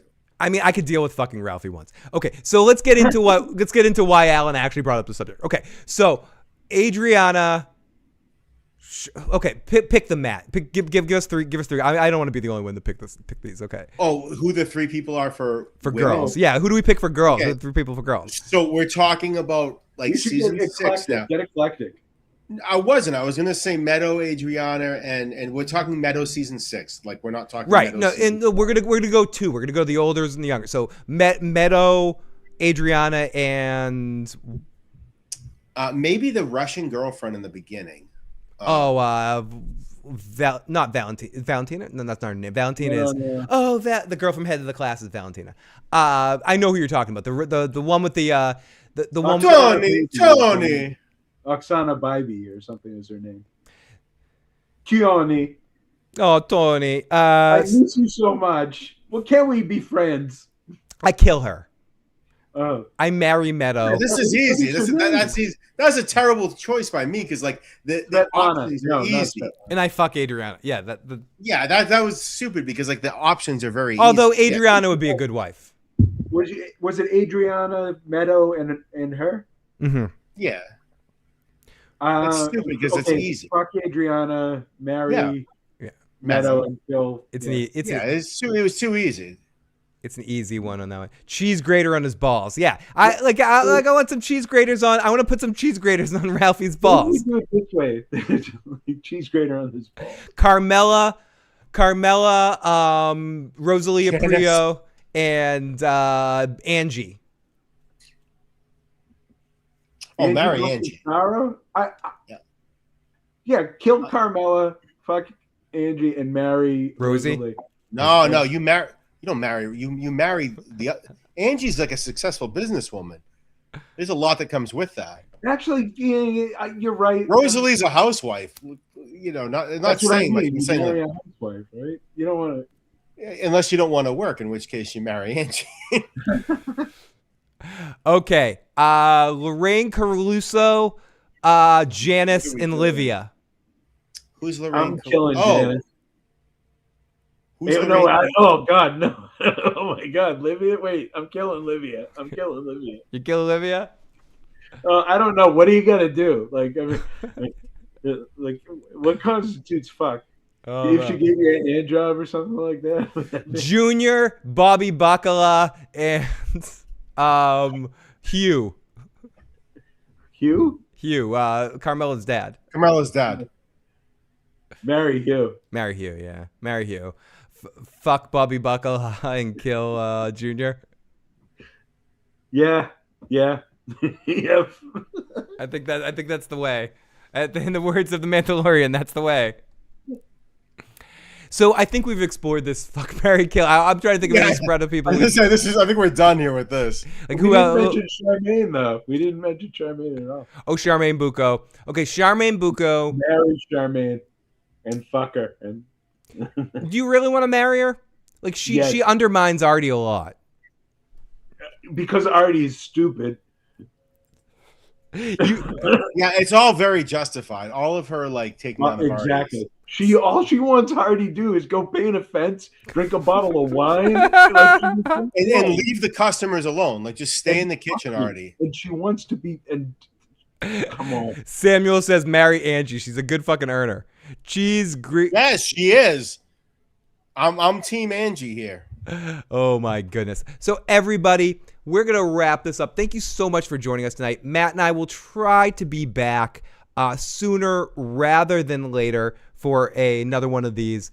We very much appreciate it. I mean, we'd go on longer, but I don't know how long I want to keep you guys. I know I said I'd keep you till 9. It's 9:07, and I know Matt probably wants to wrap up. I've had Matt for a few hours, and we're probably gonna have an after show discussion anyway. But anyway, I just gotta stop doing it on my work computer because I'm definitely gonna get fired after this one. So. Yeah, this is a crazy one. But everyone, we appreciate all of you guys that checked out this. We know we don't do these too often, so anyone that does. Any of you guys that kept this live chat interesting tonight, we appreciate you guys. Janice had the worst luck in men. Did we talk about Janice yet? Janice, Livia. Worst luck? Oh, my God. Janice, Livia, and Fran Felstein. All right, I'm done. Fran Felstein for the win. Everyone, if you enjoyed this, hit that like button, hit the subscribe button, share this channel with a friend. We'll talk to you guys next time. Goodbye. We're not leaving. Alan, you're not leaving. Yeah, stick around, Alan. That was fun. Let me know when we're off. Are we off? I will. I'm just playing a little of the song. Yeah, we're still on air, Alan. Yeah, we're still on air right now. I'm just thinking Yeah, about- don't admit to any of those murders yet, down. Don't Seriously. Come on. What the fuck? Oh, I thought I heard something. Oh, anyways, good night, everybody. Good night. Okay.